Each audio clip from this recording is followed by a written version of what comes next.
Hi friends, സഹകാരി raise പ്ലസിൻ്റെ മറ്റൊരു PYQ ക്ലാസ്സിലേക്ക് സ്വാഗതം. നമ്മൾ ഇന്ന് നോക്കാൻ പോകുന്നത് 233/2023 ക്വസ്റ്റ്യൻ കോഡാണ്. ഖാദി പ്രിലിംസിൻ്റെ 3ാം സ്റ്റേജിലെ ക്വസ്റ്റ്യൻ ആയിരുന്നു. അത്യാവശ്യം കുറച്ച് സ്റ്റേറ്റ്മെൻ്റ് ഒക്കെ ഉള്ള ക്വസ്റ്റ്യൻ ആണ്. അപ്പോൾ നമുക്ക് ആദ്യത്തെ ക്വസ്റ്റ്യനിലേക്ക് പോകാം. ഒന്നാമത്തെ ചോദ്യം, ജീവിതരസങ്ങൾ എന്ന പേരിൽ ആത്മകഥ എഴുതിയ കലാകാരൻ. ജീവിതരസങ്ങൾ എന്ന പേരിൽ ആത്മകഥ എഴുതിയ കലാകാരൻ ആരാണ്? ചേമഞ്ചേരി കുഞ്ഞിരാമൻ നായർ. അദ്ദേഹം ഏത് കലയുമായി ബന്ധപ്പെട്ടിരിക്കുന്നു? അദ്ദേഹം കഥകളി കലാകാരനാണ്. മാത്രമല്ല അദ്ദേഹത്തിന് പത്മശ്രീ 2017 ലഭിച്ചിട്ടുണ്ട്. അപ്പം ജീവിതരസങ്ങൾ എന്ന പേരിൽ ആത്മകഥ എഴുതിയത് ചേമഞ്ചേരി കുഞ്ഞിരാമൻ നായരാണ്. അദ്ദേഹം കഥകളി കലാകാരനാണ്. നമുക്ക് അടുത്ത ചോദ്യം നോക്കാം. കേരളസിംഹം എന്ന കൃതിയുടെ കർത്താവ് ആരാണ്? ആരാണ് കേരളസിംഹം എന്ന കൃതിയുടെ കർത്താവ്? Option B Sardar KM പണിക്കറാണ്. പഴശ്ശിരാജയെ കേരളസിംഹം എന്ന് വിശേഷിപ്പിച്ചത് ആരാണ്? നമ്മുടെ സർദാർ KM പണിക്കറാണ്. അടുത്ത ചോദ്യം, ചന്ദ്രയാൻ 2 ദൗത്യത്തിന് നേതൃത്വം നൽകിയ ഇന്ത്യൻ ബഹിരാകാശ ഗവേഷണ സംഘടനയുടെ ചെയർമാൻ ആരായിരുന്നു? ISROയുടെ ചന്ദ്രയാൻ 2 ദൗത്യത്തിൻ്റെ chairman? Answer B doctor K ശിവനാണ് അല്ലേ? അപ്പം നമുക്ക് നോക്കാം, എന്നാണ് ചന്ദ്രയാൻ 2 വിക്ഷേപിച്ചത്? 2019 ജൂലൈ 22 ചന്ദ്രയാൻ 2 വിക്ഷേപിച്ചത്. ആ സമയത്തെ ചെയർമാൻ ആയിരുന്നു ഡോക്ടർ K ശിവൻ. അപ്പോൾ ചന്ദ്രയാൻ ഫസ്റ്റ് എന്നാണ് വിക്ഷേപിച്ചത്? ചന്ദ്രയാൻ ഫസ്റ്റ് വിക്ഷേപിച്ചത് 2008 ഒക്ടോബർ 22 അന്നത്തെ ചെയർമാൻ ആയിരുന്നു G മാധവൻ നായർ. അന്നത്തെ ചെയർമാൻ ആരായിരുന്നു? G മാധവൻ നായർ ആയിരുന്നു. അതുപോലെ ചന്ദ്രയാൻ 3 നമുക്ക് പോയത് അറിയാലോ, അത് വിക്ഷേപിച്ചിരുന്നു. അതിൻ്റെ ചെയർമാൻ ആ സമയത്ത് ആരായിരുന്നു? S സോമനാഥ് ആയിരുന്നു. ആരായിരുന്നു? S സോമനാഥ്. അത് വിക്ഷേപിച്ചത് 2023 ജൂലൈ 14 എന്താണ്? 2023 ജൂലൈ 14. അപ്പം നമുക്കൊരു CA നോക്കിയാലോ. ഇപ്പോഴത്തെ ISRO ചെയർമാൻ ആരാണ്? അതായത് നിലവിലെ ISRO ചെയർമാൻ ആണ് V നാരായണൻ. ആരാണ്? V നാരായണൻ. ഇപ്പോഴത്തെ ISRO ചെയർമാൻ ആണ് V നാരായണൻ. അപ്പം നമുക്ക് അടുത്ത ചോദ്യത്തിലേക്ക് പോകാം. ഇന്ത്യയിൽ സമൂഹശാസ്ത്രം സോഷ്യോളജി എന്ന പഠനശാഖ ആദ്യമായി ആരംഭിച്ചത് ഏത് സർവകലാശാലയിലാണ്? ഓപ്ഷൻ സി ബോംബെ യൂണിവേഴ്സിറ്റിയാണ് ആദ്യമായിട്ട് സമൂഹശാസ്ത്രം എന്ന പഠനശാഖ ആരംഭിച്ചത്. അപ്പം നമുക്ക് അടുത്ത ചോദ്യത്തിലേക്ക് പോകാം. വിവരാവകാശ നിയമത്തിനായി പ്രയത്നിച്ച് രാജസ്ഥാനിലെ സംഘടന ഏതാണ്? നമുക്ക് ഒരുപാട് 4 ഓപ്ഷൻ തന്നിട്ടുണ്ട്. മസ്ദൂർ കിസാൻ പാർട്ടി, ഭാരതീയ കിസാൻ സംഘം, ഭാരതീയ കിസാൻ യൂണിയൻ, മസ്ദൂർ കിസാൻ ശക്തി സംഘാടൻ. ഓപ്ഷൻസ് വായിക്കുമ്പോൾ കുറച്ച് കൺഫ്യൂസ് ആകാറുണ്ടല്ലേ? അപ്പം നമുക്ക് ഒന്നും കൺഫ്യൂഷൻ വേണ്ട, എല്ലാവർക്കും അറിയുന്ന ക്വസ്റ്റ്യൻ ആണ്. ആൻസർ വരുന്നത് ഓപ്ഷൻ ഡി ആണ്, മസ്ദൂർ കിസാൻ ശക്തി സംഘാടൻ. അതിൻ്റെ സ്ഥാപക ആരാണ്? അതിൻ്റെ സ്ഥാപകയാണ് അരുണ റോയ്. ആരാണ്? അരുണ റോയ്. രാജസ്ഥാനിലെ ഒരു സംഘടനയാണ് ഇത്. ഏതാണ്? മസ്ദൂർ കിസാൻ ശക്തി സംഘടന. ഈ സംഘടന കാരണം നിലവിൽ വന്ന 3 നിയമങ്ങളാണ് വിവരാവകാശ നിയമം, തൊഴിലുറപ്പ് നിയമം, ഭക്ഷ്യസുരക്ഷാ നിയമം അല്ലേ? നമുക്ക് ക്വസ്റ്റ്യൻ ചോദിച്ചാൽ എന്താണ്? വിവരാവകാശ നിയമത്തിനായി പ്രയത്നിച്ച രാജസ്ഥാനിലെ സംഘടന ഏതാണ്? ക്വസ്റ്റ്യനിൽ തന്നെ നമുക്കൊരു ആൻസർ കിടപ്പുണ്ട്, അല്ലെങ്കിൽ ഒരു ചോദ്യം കിടപ്പുണ്ട്. മസ്ദൂർ കിസാൻ ശക്തി സംഘാടൻ എവിടത്തേതാണ്? രാജസ്ഥാനിലെ ആണല്ലേ? അതായത് രാജസ്ഥാനിലെ ആണ്. അപ്പോൾ ഈ സംഘടന കാരണം നിലവിൽ വന്ന 3 നിയമങ്ങളാണ് വിവരാവകാശ നിയമം, തൊഴിലുറപ്പ് നിയമം, ഭക്ഷ്യസുരക്ഷാ നിയമം. അടുത്ത ക്വസ്റ്റ്യൻ നോക്കാം. നീതി ആയോഗിന്റെ ആദ്യത്തെ ഉപാധ്യക്ഷൻ ആരാണ്? അല്ലെ, നീതി ആയോഗിന്റെ ആദ്യത്തെ ഉപാധ്യക്ഷൻ എപ്പോഴും നമ്മൾ PYQ വർക്കൗട്ട് ചെയ്യുമ്പോൾ നമുക്ക് മനസ്സിലാവും, ഏറ്റവും കൂടുതൽ ചോദിക്കുന്ന ഒരു ക്വസ്റ്റ്യൻ ആണ് നീതി ആയോഗുമായി ബന്ധപ്പെട്ട്. അപ്പോൾ നോക്കാം, ഇവിടുത്തെ ആൻസർ എന്താണ്? അരവിന്ദ് പനഗിരിയ, അമിതാഭ് കാന്ത്, സഞ്ജയ് കുമാർ മിശ്ര, രാഹുൽ നവീൻ. എല്ലാ ആൻസേഴ്സും നമ്മൾ കേട്ടിട്ടുണ്ടല്ലേ? എല്ലാ പേരുകളും നമ്മൾ കേട്ടിട്ടുണ്ട്. അപ്പോൾ നമ്മുടെ ഇവിടുത്തെ ആൻസർ ആണ് ഓപ്ഷൻ എ അരവിന്ദ് പനഗിരിയ. ഇപ്പോൾ ചോദിച്ചത് ആദ്യത്തെ ഉപാധ്യക്ഷൻ ആരെന്നാണ്. ആദ്യത്തെ ഉപാധ്യക്ഷൻ ആരായിരുന്നു? അരവിന്ദ് പനഗിരിയ. എന്നാൽ നിലവിലെ ഉപാധ്യക്ഷൻ ആരാണ്?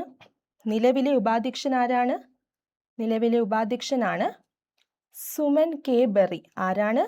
സുമൻ K ബറി. നമുക്കറിയാം നീതി ആയോഗിന്റെ ചെയർമാൻ എപ്പോഴും ആരായിരിക്കും? പ്രധാനമന്ത്രി ആയിരിക്കും അല്ലേ? അപ്പോൾ ഇപ്പോഴത്തെ പ്രധാനമന്ത്രി ആരാണ്? നരേന്ദ്രമോദി. അപ്പം നീതി ആയോഗിന്റെ ഇപ്പോഴത്തെ ചെയർമാൻ ചോദിച്ചാൽ അത് നരേന്ദ്രമോദിയാണ്. എന്നാൽ ഇപ്പോഴത്തെ ഉപാധ്യക്ഷൻ ആരാണ്? സുമൻ കെ ബെറി അല്ലേ, മറക്കരുത്, സുമൻ കെ ബെറി. നമുക്ക് ഏഴാമത്തെ ക്വസ്റ്റ്യൻ നോക്കാം. എന്താണ്? ഇന്ത്യയിൽ ചരക്കു സേവന നികുതി GST നിലവിൽ വന്നത് എപ്പോഴാണ്? എപ്പോഴാണ് നമ്മുടെ GST നിലവിൽ വന്നത്? GST ഇല്ലാത്ത ഒരു PSC ക്വസ്റ്റ്യൻ നമ്മൾ കണ്ടിട്ടില്ല. എപ്പോഴും PSCക്ക് ഇഷ്ടപ്പെട്ട ഒരു ടോപ്പിക്കാണ് GST. അതിൻ്റെ ആൻസർ ആണ് ഓപ്ഷൻ സി, 2017 ജൂലൈ 1. എന്താണ്? 2017 ജൂലൈ 1. താഴെ ഒരു പാർട്ട് അത് കൊടുത്തേക്കുന്നത് കണ്ടോ? അത് എന്താണെന്ന് അറിയാമോ? നമ്മുടെ പുതിയ SCERT സ്റ്റാൻഡേർഡ് 7ാം ക്ലാസ്സിലെ സോഷ്യൽ സയൻസ് പാർട്ട് 2-ലെ ബഡ്ജറ്റ് വികസനത്തിൻ്റെ നേർരേഖ. എന്താണ്? ബഡ്ജറ്റ് വികസനത്തിൻ്റെ നേർരേഖ എന്ന ചാപ്റ്ററിലെ ഒരു പാർട്ടാണ്. നോക്കൂ, ചരക്ക് സേവന നികുതി, ഗുഡ്സ് ആൻഡ് സർവീസസ് ടാക്സ് അല്ലേ, GST. രാജ്യത്ത് ഒറ്റ നികുതി എന്ന തത്വം നടപ്പിലാക്കുന്നതിന് ഭരണഘടനയിലെ 101-ാം ഭേദഗതി പ്രകാരം, എന്താണ്? 101-ാം ഭേദഗതി പ്രകാരം 2017 ജൂലൈ 1 മുതൽ നിലവിൽ വന്ന ഏകീകൃത പരോക്ഷ നികുതി സമ്പ്രദായമാണ് ചരക്ക് സേവന നികുതി, അതായത് GST. ചോദിക്കാൻ പറ്റുന്ന ഒരു ക്വസ്റ്റ്യൻ ആണ്. എത്രാം ഭേദഗതിയിലൂടെയാണ് GST നിലവിൽ വന്നത്? 101-ാം ഭേദഗതി. എന്നു മുതലാണ് വന്നത്? 2017 ജൂലൈ 1 മുതൽ. 2017 ജൂലൈ 1 മുതൽ. അത് എന്ത് നികുതിക്ക് ഉദാഹരണമാണ്? പരോക്ഷ നികുതി. എന്ത് ഉദാഹരണമാണ്? പരോക്ഷ നികുതി. മനസ്സിലായെന്ന് വിശ്വസിക്കുന്നു. നമുക്ക് അടുത്ത ക്വസ്റ്റ്യനിലേക്ക് പോകാം. 2019 ജ്ഞാനപീഠം അവാർഡ് നേടിയ മലയാള സാഹിത്യകാരൻ ആരാണ്? നമുക്ക് പറയേണ്ടത് 2019 ജ്ഞാനപീഠം അവാർഡ് നേടിയ മലയാള സാഹിത്യകാരൻ ആരാണ്? ആരാണ് മലയാള സാഹിത്യകാരൻ? എല്ലാവർക്കും അറിയാമല്ലേ? ഓപ്ഷൻ സി, അക്കിത്തം അച്യുതൻ നമ്പൂതിരിയാണ് 2019 ജ്ഞാനപീഠം ലഭിച്ചത്. അപ്പം നമുക്ക് നോക്കാം, 2025 ആർക്കാണ് ലഭിച്ചത്? 2025 ജ്ഞാനപീഠം ലഭിച്ചത് വിനോദ് കുമാർ ശുക്ലയ്ക്കാണ്. ആർക്കാണ്? വിനോദ് കുമാർ ശുക്ല. അദ്ദേഹം ഒരു ഹിന്ദി എഴുത്തുകാരനാണ് അല്ലേ, ഹിന്ദി എഴുത്തുകാരനാണ് വിനോദ് കുമാർ ശുക്ല. എത്രാമത്തെ ജ്ഞാനപീഠമായിരുന്നു? 59-ാമത്തെ ജ്ഞാനപീഠമായിരുന്നു വിനോദ് കുമാർ ശുക്ലയ്ക്ക് ലഭിച്ചത്. മാത്രമല്ല ഛത്തീസ്ഗഡിൽ നിന്ന് ജ്ഞാനപീഠം ലഭിക്കുന്ന ആദ്യത്തെ സാഹിത്യകാരനായിരുന്നു അദ്ദേഹം. ഏത് സ്റ്റേറ്റാണ്? ഛത്തീസ്ഗഡ്. മറക്കരുത്, ഛത്തീസ്ഗഡ്. അപ്പോൾ 2025 ജ്ഞാനപീഠം ലഭിച്ചത് ആർക്കാണ്? വിനോദ് കുമാർ ശുക്ലയ്ക്ക്. നമുക്കിവിടെ ഓപ്ഷൻ നോക്കാം. MTക്ക് എന്നാണ് ജ്ഞാനപീഠം ലഭിച്ചത്? നമുക്കറിയാലേ, MTക്ക് ജ്ഞാനപീഠം ലഭിച്ചത് 1995 എന്നാണ്? 1995. അപ്പോൾ നോക്കൂ, ONV കുറുപ്പിന് എന്നാണ് ലഭിച്ചത്? ONV കുറുപ്പിന് ലഭിച്ചത് 2007 എന്നാണ്? 2007. അടുത്ത ക്വസ്റ്റ്യൻ, ടോക്കിയോ ഒളിമ്പിക്സിൽ ജാവലിൻ ത്രോ ഇനത്തിൽ സ്വർണം നേടിയ കായിക താരം. ഇദ്ദേഹത്തെ അറിയാത്ത ആരും ഉണ്ടാവില്ല അല്ലേ? നമ്മുടെ ആ സമയത്ത് ന്യൂസിലൊക്കെ ഒരുപാട് തിങ്ങി നിന്നിരുന്ന ആളാണ്. അപ്പോൾ നോക്കാം, എന്താണ് ടോക്കിയോ ഒളിമ്പിക്സിൽ ഏതാണ് ജാവലിൻ ത്രോ ഇനത്തിൽ സ്വർണം നേടിയ കായിക താരം? Option D, Neeraj Chopra. ആരാണ്? Option D, Neeraj Chopra. അദ്ദേഹം ഏതുമായി ബന്ധപ്പെട്ടിരിക്കുന്നു? Javelin throw. എന്നാൽ നമുക്ക് 2024 പാരീസ് ഒളിമ്പിക്സിൽ നീരജ് ചോപ്രയ്ക്ക് എന്ത് കിട്ടി? വെള്ളി കിട്ടി. എന്താണ് കിട്ടിയത്? വെള്ളി. 2024 പാരീസ് ഒളിമ്പിക്സിൽ നീരജ് ചോപ്രയ്ക്ക് എന്ത് ലഭിച്ചു? വെള്ളി ലഭിച്ചു. ജാവലിൻ ത്രോ അദ്ദേഹം എത്ര മീറ്ററാണ് എറിഞ്ഞത്? 89.45 മീറ്റർ. 89.45 മീറ്ററാണ് അദ്ദേഹം ജാവലിൻ ത്രോ എറിഞ്ഞത്. അദ്ദേഹത്തിന് വെള്ളി ലഭിക്കുകയുണ്ടായി. എന്നാൽ നമ്മൾ പഠിക്കേണ്ട വേറൊരു ഫാക്ട് കൂടെ ഉണ്ട്. PSC ചോദിച്ച ക്വസ്റ്റ്യൻ തന്നെയാണ്. ആ സമയത്ത്, അതായത് 2024 പാരീസിൽ സ്വർണം ലഭിച്ചത് ആർക്കാണ്? ഇതൊരു പാകിസ്ഥാൻകാരനായിരുന്നു അല്ലേ, പാകിസ്ഥാൻകാരനായിരുന്നു. പേരെന്തായിരുന്നു? അർഷാദ് നദീം. എന്താണ്? അർഷാദ് നദീം. അപ്പോൾ ടോക്കിയോ ഒളിമ്പിക്സിൽ ജാവലിൻ ത്രോ ഇനത്തിൽ സ്വർണം നേടിയ കായിക താരം നീരജ് ചോപ്രയായിരുന്നു. 2024 പാരീസിൽ അദ്ദേഹത്തിന് എന്ത് ലഭിക്കുകയുണ്ടായി? വെള്ളി ലഭിക്കുകയുണ്ടായി. എത്ര മീറ്ററാണ് എറിഞ്ഞത്? 89.45 മീറ്ററാണ് എറിഞ്ഞത്. അന്ന് സ്വർണം ലഭിച്ചത് ആർക്കായിരുന്നു? അർഷാദ് നദീമിന്. ആർക്കായിരുന്നു? അർഷാദ് നദീം. ഓക്കെ, നമുക്ക് അടുത്ത ക്വസ്റ്റ്യനിലേക്ക് പോവാം. സ്കൂൾ വിദ്യാർത്ഥികളിൽ ലഹരി ഉപയോഗം തടയുന്നതിനായി സംസ്ഥാന എക്സൈസ് വകുപ്പ് വിമുക്തിയുടെ നേതൃത്വത്തിൽ നടപ്പാക്കുന്ന പദ്ധതിയുടെ പേര് എന്താണ്? എക്സൈസ് വകുപ്പ് അല്ലേ, എക്സൈസ് വകുപ്പ് വിമുക്തിയുടെ നേതൃത്വത്തിൽ നടപ്പാക്കുന്ന പദ്ധതിയുടെ പേരെന്തായിരുന്നു? ഓപ്ഷൻ ബി, ഉണർവാണ്. ഉണർവ്. വിമുക്തി എന്ന പേരിലും ഒരു പദ്ധതി എക്സൈസ് വകുപ്പ് നടപ്പിലാക്കുന്നത് കൊണ്ട് കൂടെ തന്നെ ഉണർവ് എന്ന പദ്ധതിയും ആർക്ക് നടപ്പിലാക്കുന്നു? സ്കൂൾ വിദ്യാർത്ഥികളിൽ ലഹരി ഉപയോഗം തടയുന്നതിനായി സംസ്ഥാന എക്സൈസ് വകുപ്പ് നടപ്പിലാക്കുന്നു. അപ്പോൾ അടുത്ത ചോദ്യത്തിലേക്ക് നമുക്ക് പോയാലോ. താഴെ കൊടുത്തിരിക്കുന്ന പ്രസ്താവനകളിൽ കിഴക്കൻ തീര സമതലവുമായി ബന്ധപ്പെട്ട ശരിയായ പ്രസ്താവന അല്ലെങ്കിൽ പ്രസ്താവനകൾ ഏത് എന്നാണ് നമുക്കിവിടെ ചോദിച്ചിരിക്കുന്ന ചോദ്യം.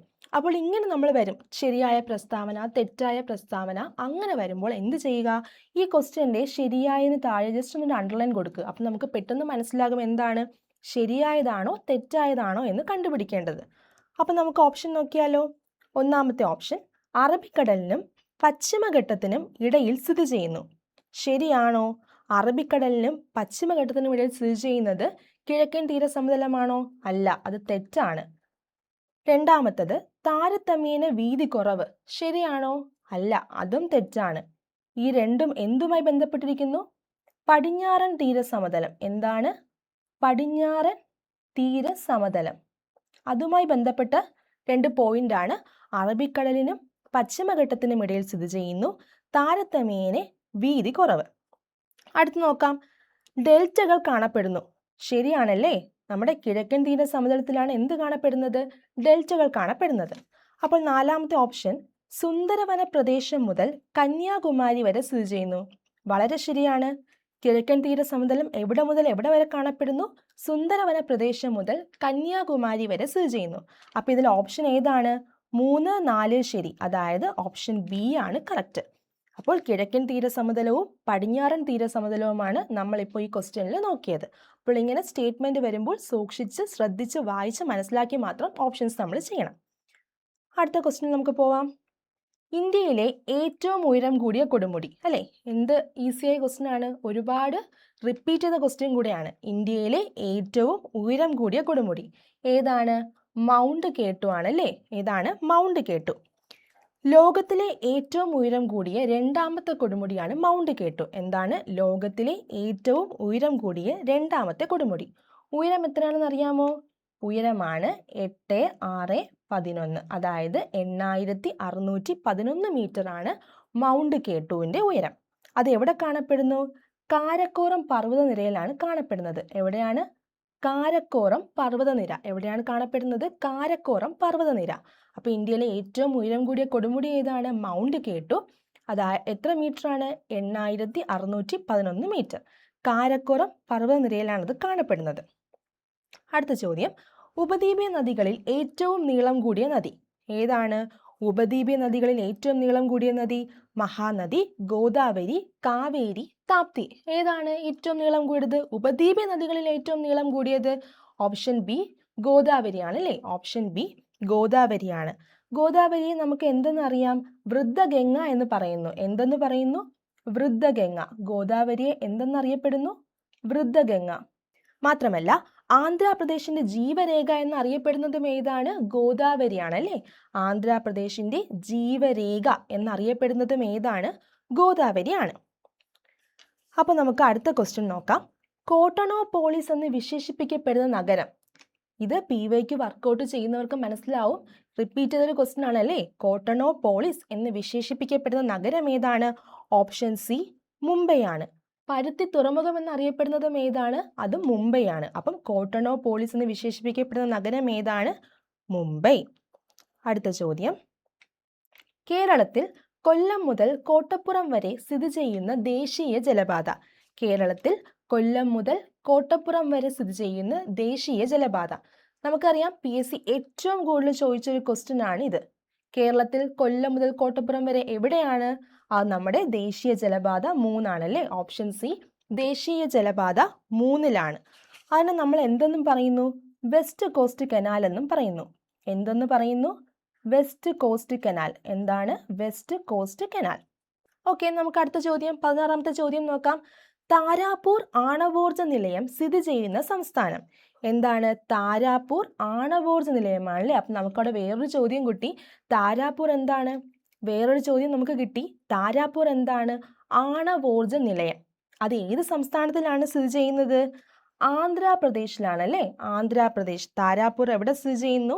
ആന്ധ്രാപ്രദേശ്. അപ്പം നമുക്ക് നോക്കാം. തമിഴ്നാട്ടിലൊരു ആണവോർജ നിലയമുണ്ടല്ലോ. എന്താണ് തമിഴ്നാട്ടിൽ സ്ഥിതി ചെയ്യുന്ന ആണവോർജ നിലയത്തിൻ്റെ പേര്? ആണവോർജ നിലയത്തിൻ്റെ പേരാണ് കൂടംകുളം. എന്താണ്? കൂടംകുളം. തമിഴ്നാട് സ്ഥിതി ചെയ്യുന്ന ആണവോർജ നിലയത്തിൻ്റെ പേരാണ് കൂടംകുളം. എന്നാൽ കർണാടക എവിടെയാണ്? കർണാടകയിൽ സ്ഥിതി ചെയ്യുന്ന ആണവോർജ്ജ നിലയത്തിന്റെ പേരാണ് കൈഗ. എന്താണ്? കൈഗ. അപ്പൊ കൈഗ സ്ഥിതി ചെയ്യുന്ന എവിടെയാണ്? കർണാടകയിലാണ്. കൂടംകുളം സ്ഥിതി ചെയ്യുന്ന എവിടെയാണ്? അത് തമിഴ്നാട്ടിലാണ്. അപ്പൊ താരാപൂർ സ്ഥിതി ചെയ്യുന്ന എവിടെയാണ്? അത് നമ്മുടെ ഓപ്ഷൻ ഡി ആന്ധ്രാപ്രദേശിലാണ്. ഓക്കെ, 17ാമത്തെ ചോദ്യം. പാരമ്പര്യ ഊർജ സ്രോതസ്സിന് ഉദാഹരണം. എന്താണ് പാരമ്പര്യ ഊർജ സ്രോതസ്സിന് ഉദാഹരണം? ഓപ്ഷൻ സി കൽക്കരിയാണല്ലേ. പാരമ്പര്യ ഊർജ സ്രോതസ്സിന് ഉദാഹരണമാണ് ഓപ്ഷൻ സി കൽക്കരി.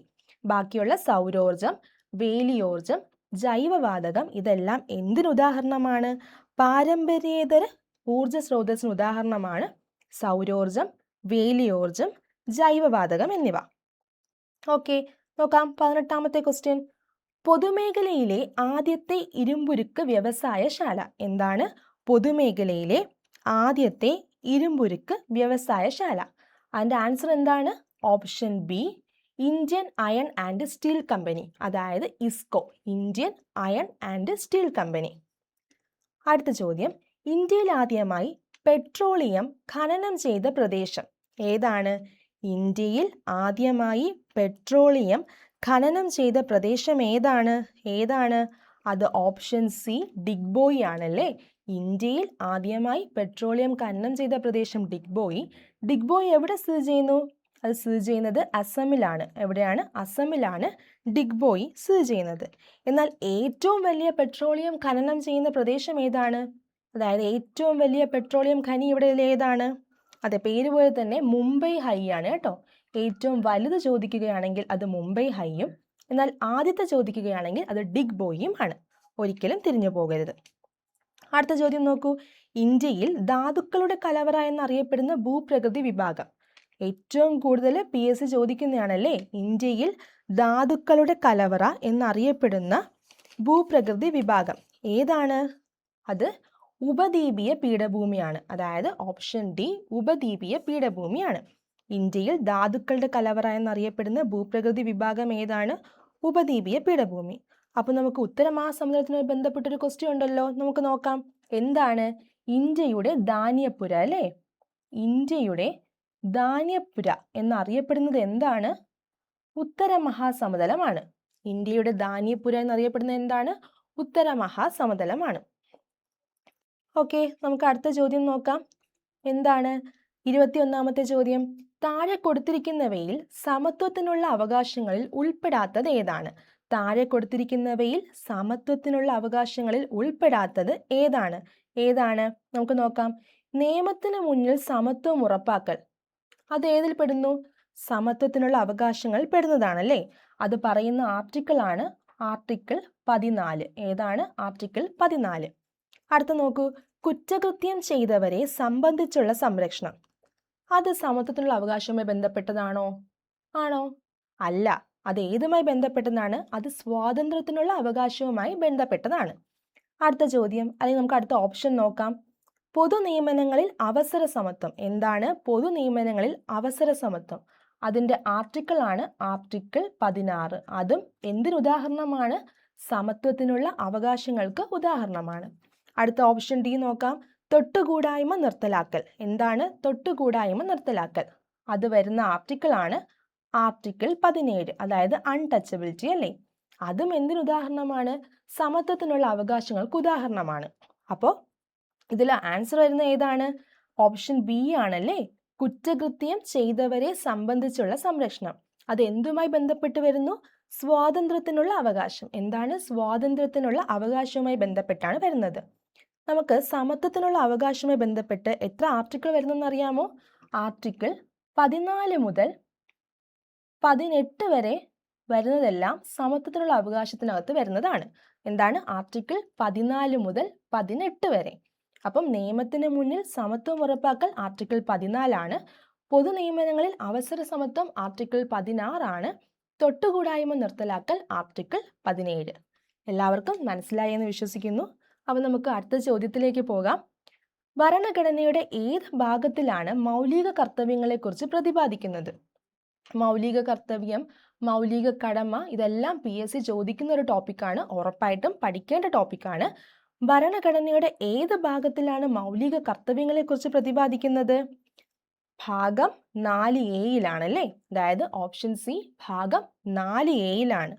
ഇതിന് ആശയം, അതായത് മൗലിക കർത്തവ്യങ്ങൾ എന്ന ആശയം എവിടെ നിന്ന് കടമെടുത്തിരിക്കുന്നു എന്ന് അറിയാമോ? USSR അല്ലെങ്കിൽ റഷ്യ. അപ്പം മൗലിക കർത്തവ്യങ്ങൾ കടമെടുത്തിരിക്കുന്നത് എവിടെ നിന്നാണ്? USSR അല്ലെങ്കിൽ റഷ്യയുടെ ഭരണഘടനയിൽ നിന്നാണ് നമ്മൾ മൗലിക കർത്തവ്യങ്ങൾ എടുത്തിരിക്കുന്നത്. ടോട്ടൽ 11 മൗലിക കർത്തവ്യങ്ങൾ നമുക്കുണ്ട്. ഇന്ത്യയിൽ ടോട്ടൽ എത്രയുണ്ട്? 11 എണ്ണം ഉണ്ട്. നമ്മൾ പഠിച്ചത് ഭാഗമാണല്ലേ? മൗലിക കർത്തവ്യങ്ങളുടെ ഭാഗമാണ് 4A. അപ്പം മൗലിക കർത്തവ്യങ്ങളുമായി ബന്ധപ്പെട്ട ആർട്ടിക്കിൾ ചോദിച്ചാൽ ഏത് പറയണം? ആർട്ടിക്കിൾ ആണ് 51A. എത്രയാണ്? 51A. ആർട്ടിക്കിൾ ചോദിച്ചാൽ 51A, ഭാഗം അല്ലെങ്കിൽ പാർട്ട് ചോദിച്ചാൽ അത് 4A. നോക്കാം, ഒരു എളുപ്പമുള്ള ക്വസ്റ്റ്യൻ. ഇന്ത്യൻ ദേശീയ പതാകയിൽ സമാധാനത്തെയും സമത്വത്തെയും പ്രതിനിധീകരിക്കുന്ന നിറം, അല്ലെ? ഇന്ത്യൻ ദേശീയ പതാകയിൽ സമാധാനത്തെയും സമത്വത്തെയും പ്രതിനിധീകരിക്കുന്ന നിറം ഏതാണ്? ഓപ്ഷൻ ഡി വെള്ളയാണ് ആൻസർ, അല്ലേ? സമാധാനം, നമുക്കറിയാം സമാധാനത്തിന്റെ വെള്ളരിപ്രാവ് എന്നല്ലേ നമ്മൾ പറയാറ്. അപ്പൊ സമാധാനത്തെയും സമത്വത്തെയും പ്രതിനിധീകരിക്കുന്ന നിറം ഏതാണ്? വെള്ള. ബാക്കിയെല്ലാം നമ്മുടെ പതാകയിലുള്ള നിറങ്ങളാണ്, അല്ലേ? കുങ്കുമം. കുങ്കുമം എന്തിനെ പ്രതിനിധീകരിക്കുന്നു എന്നറിയാമോ? കുങ്കുമമാണ് ത്യാഗം, ധീരത എന്നിവയെ റിപ്രസെന്റ് ചെയ്യുന്നതാണ് കുങ്കുമം. ത്യാഗം, ധീരത. അപ്പൊ നോക്കാം, പച്ച എന്തിനെ പറയുന്നു? നാടിൻ്റെ ഫലഭൂഷ്ഠത, അല്ലേ? നാടിൻ്റെ ഫലഭൂഷ്ഠതയും വളർച്ചയും കുറിച്ച് പറയുന്നതാണ് പച്ച. അപ്പൊ പച്ച എന്തിനെ റിപ്രസെന്റ് ചെയ്യുന്നു? ഫലഭൂഷ്ഠത, വളർച്ച. കുങ്കുമം ത്യാഗം, ധീരത. വെള്ളയാണെങ്കിൽ സമാധാനത്തെയും സമത്വത്തെയും കുറിച്ച് പ്രതിനിധീകരിക്കുന്നു. അപ്പൊ നമുക്ക് അടുത്ത ചോദ്യം നോക്കിയാലോ. എന്താണ്? 1950 ജനുവരി 24-ന് ഭരണഘടന നിർമ്മാണ സഭ ജനഗണമനയുടെ ഏത് ഭാഷയിലുള്ള പതിപ്പിനാണ് അംഗീകാരം നൽകിയത്? നോക്കൂ, നമ്മുടെ ഈ ചോദ്യത്തിൽ തന്നെ വേറൊരു ചോദ്യം ഒളിഞ്ഞു കിടപ്പുണ്ട്, അല്ലേ? അതായത് ഭരണഘടന നിർമ്മാണ സഭ ജനഗണമന എന്നാണ് അംഗീകാരം നൽകിയത്? 1950 ജനുവരി 24. ഇനിയും PSCക്ക് ചോദിക്കാവുന്നതും PSC ചോദിച്ചതുമായ ഒരു ക്വസ്റ്റ്യൻ ആണല്ലേ അത്. 1950 ജനുവരി 24-നാണ് ഭരണഘടന നിർമ്മാണ സഭ ജനഗണമനയെ അംഗീകരിച്ചത്. അപ്പോൾ ഇവിടെ ചോദ്യം എന്താണ്? അത് ഏത് ഭാഷയിലുള്ളതാണല്ലേ? ഏത് ഭാഷയിലുള്ള പതിപ്പിനാണ് അംഗീകാരം നൽകിയത്? Option A ഹിന്ദിയാണല്ലേ. 1950 ജനുവരി 24-ന് ഭരണഘടന നിർമ്മാണ സഭ ജനഗണമനയുടെ ഏത് ഭാഷയിലുള്ള പതിപ്പിനാണ് അംഗീകാരം നൽകിയത്? മാറിപ്പോകരുത്, അത് ഹിന്ദിയാണ്. ഓക്കെ, അടുത്ത ക്വസ്റ്റ്യൻ, 25-ാമത്തെ ചോദ്യം. ഇന്ത്യയുടെ ദേശീയ ഗീതം. വളരെ ഈസി ആയിട്ടുള്ള ക്വസ്റ്റ്യൻ അല്ലേ? ഇന്ത്യയുടെ ദേശീയ ഗീതം ഒരിക്കലും തെറ്റിക്കാൻ പാടില്ല. എല്ലാവർക്കും അറിയാവുന്നതും എല്ലാവരും ആൻസർ ചെയ്യുന്നതുമായ ക്വസ്റ്റ്യൻ ആണ് ഇത്. ഏതാണ് ഇന്ത്യയുടെ ദേശീയ ഗീതം? വന്ദേ മാതരമാണ്, അല്ലേ? Option B Vande Mataram. അപ്പൊ എന്താണ് ജനഗണമന? എന്താണ് ജനഗണമന? നമ്മൾ എല്ലാ പ്രാവശ്യവും കേൾക്കുന്നു സ്കൂളുകളിൽ. എന്താണ് ജനഗണമന? അതാണ് ദേശീയ ഗാനം, അല്ലേ? അപ്പൊ ഇന്ത്യയുടെ ദേശീയ ഗാനം ചോദിച്ചാൽ ഏതാണ്? അത് ജനഗണമനയും. ഇന്ത്യയുടെ ദേശീയ ഗീതം ചോദിച്ചാൽ അത് വന്ദേ മാതരവുമാണ്. എന്നാൽ എന്താണ് ഈ അമർ സോന ബംഗ്ല? എവിടെയെങ്കിലും കേട്ടിട്ടുണ്ടോ? ഉറപ്പായും കേട്ടിരിക്കും, അല്ലേ? നമ്മുടെ ടാഗോർ രചിച്ച ബംഗ്ലാദേശിന്റെ ദേശീയ ഗാനമാണ് അമർ സോന ബംഗ്ല. എന്താണ്? ടാഗോർ രചിച്ച ബംഗ്ലാദേശിന്റെ ദേശീയ ഗാനമാണ് അമർ സോന ബംഗ്ല. ഓക്കെ, അടുത്ത ചോദ്യം നോക്കിയാലോ. ദേശീയ മനുഷ്യാവകാശ നിയമം പാർലമെന്റ് പാസാക്കിയ വർഷം, അല്ലെ? ദേശീയ മനുഷ്യാവകാശ നിയമം പാർലമെന്റ് പാസാക്കിയ വർഷം ഏതാണ്? അത് ഓപ്ഷൻ സി 1993 എത്രയാണ്? 1993. അപ്പൊ നമുക്ക് നിലവിലെ ദേശീയ മനുഷ്യാവകാശ കമ്മീഷൻ ചെയർമാൻ ആരാണ്? നാഷണൽ ഹ്യൂമൻ റൈറ്റ്സ് കമ്മീഷൻ, അതായത് NHRC. ദേശീയ മനുഷ്യാവകാശ കമ്മീഷന്റെ നിലവിലെ ചെയർമാൻ ആരെന്നറിയാമോ? ആരാണ്? അതാണ് വി രാമസുബ്രഹ്മണ്യം. ആരാണ്? വി രാമസുബ്രഹ്മണ്യമാണ് NHRC, അതായത് ദേശീയ മനുഷ്യാവകാശ കമ്മീഷന്റെ നിലവിലെ ചെയർമാൻ. അപ്പോൾ നമുക്ക് നാഷണൽ മാത്രം നോക്കിയാൽ മതിയോ? സംസ്ഥാനം നോക്കണ്ടേ? അപ്പോൾ ആരാണ് സംസ്ഥാനത്തിലെ മനുഷ്യാവകാശ കമ്മീഷൻ ചെയർമാൻ? ആരാണ് സംസ്ഥാനം? ആരാണ് സംസ്ഥാനം? സംസ്ഥാനത്തിൻ്റെ മനുഷ്യാവകാശ കമ്മീഷൻ ചെയർമാനാണ് അലക്സാണ്ടർ തോമസ്. ആരാണ്? Alexander Thomas. അപ്പോൾ ഇത് ചോദിക്കാൻ ചാൻസ് ഉണ്ട്. അപ്പോൾ ദേശീയ മനുഷ്യാവകാശ നിയമം പാർലമെന്റ് പാസ്സാക്കിയ വർഷം ചോദിച്ചാൽ അത് 1993. എന്നാൽ നാഷണൽ ഹ്യൂമൻ റൈറ്റ്സ് കമ്മീഷൻ, ദേശീയ മനുഷ്യാവകാശ കമ്മീഷന്റെ ചെയർമാൻ ആരെന്ന് ചോദിച്ചാൽ അത് വി രാമസുബ്രഹ്മണ്യമാണ്. സംസ്ഥാന മനുഷ്യാവകാശ കമ്മീഷൻ ചെയർമാൻ ആരെന്ന് ചോദിച്ചാൽ അത് ആരാണ്? അലക്സാണ്ടർ തോമസ് ആണ്. മനസ്സിലായില്ലേ? അപ്പോൾ ഓക്കെ, നമുക്ക് അടുത്ത ചോദ്യത്തിലേക്ക് പോയാലോ? ഒരു സ്റ്റേറ്റ്മെന്റ് ക്വസ്റ്റ്യൻ ആണ് അല്ലേ? നോക്കാം. താഴെ കൊടുത്തിരിക്കുന്നവയിൽ വിവരാവകാശവുമായി ബന്ധപ്പെട്ട് ശരിയായ പ്രസ്താവന ഏതാണ്? ഇത് നമ്മുടെ PSC ഡിലീറ്റ് ചെയ്ത ഒരു ക്വസ്റ്റ്യൻ ആണ്. കാര്യം എന്താണെന്ന് അറിയാമോ? എന്താണ്? നമുക്ക് നോക്കാം. വിവരാവകാശ നിയമം നിലവിൽ വന്നത് 2005-ലാണ്. ശരിയാണല്ലേ? വിവരാവകാശ നിയമം നിലവിൽ വന്നത് 2005-ലാണ്. വിവരാവകാശ നിയമം പ്രാവർത്തികമാക്കാൻ പ്രവർത്തിച്ച സംഘടനയാണ് ഉത്തർപ്രദേശിലെ കിസാൻ ശക്തി മോർച്ച. ശരിയാണോ? നമ്മൾ കുറച്ചു മുന്നേ നോക്കിയൊരു ചോദ്യമല്ലേ അത്? ഇത് തെറ്റാണ്. വിവരാവകാശ നിയമം പ്രാവർത്തികമാക്കാൻ പ്രവർത്തിച്ച സംഘടന ഏതായിരുന്നു? അത് രാജസ്ഥാനിലെ മസ്ദൂർ കിസാൻ ശക്തി സംഘടന ആയിരുന്നു. നമ്മൾ കുറച്ചു മുന്നേ നോക്കിയില്ലേ? അരുണ റോയ് സ്ഥാപകയായിരുന്നു. അതെ, അത് തന്നെയാണ്. നിങ്ങൾക്ക് ഓർമ്മയുണ്ടെന്ന് ഞാൻ വിശ്വസിക്കുന്നു. വിവരാവകാശ നിയമം പ്രാവർത്തികമാക്കാൻ പ്രവർത്തിച്ച സംഘടന അപ്പോൾ ഏതായിരുന്നു? രാജസ്ഥാനിലെ മസ്ദൂർ കിസാൻ ശക്തി സംഘടന ആയിരുന്നു. നോക്കാം അടുത്തത്. രാജ്യസുരക്ഷയെയും അഖണ്ഡതയെയും ബാധിക്കുന്ന വിവരങ്ങൾ, കോടതി പരിഗണനയിലുള്ളവ, വ്യക്തികളുടെ ജീവനും സുരക്ഷയ്ക്കും ഭീഷണിയാകുന്നവ എന്നീ വിവരങ്ങൾ വിവരാവകാശ നിയമം വഴി വെളിപ്പെടുത്താവുന്നതാണ്. ശരിയാണോ? തെറ്റാണ്. എന്താണ്? ഒരിക്കലും ഇത് വെളിപ്പെടുത്താനാവാൻ കഴിയില്ല.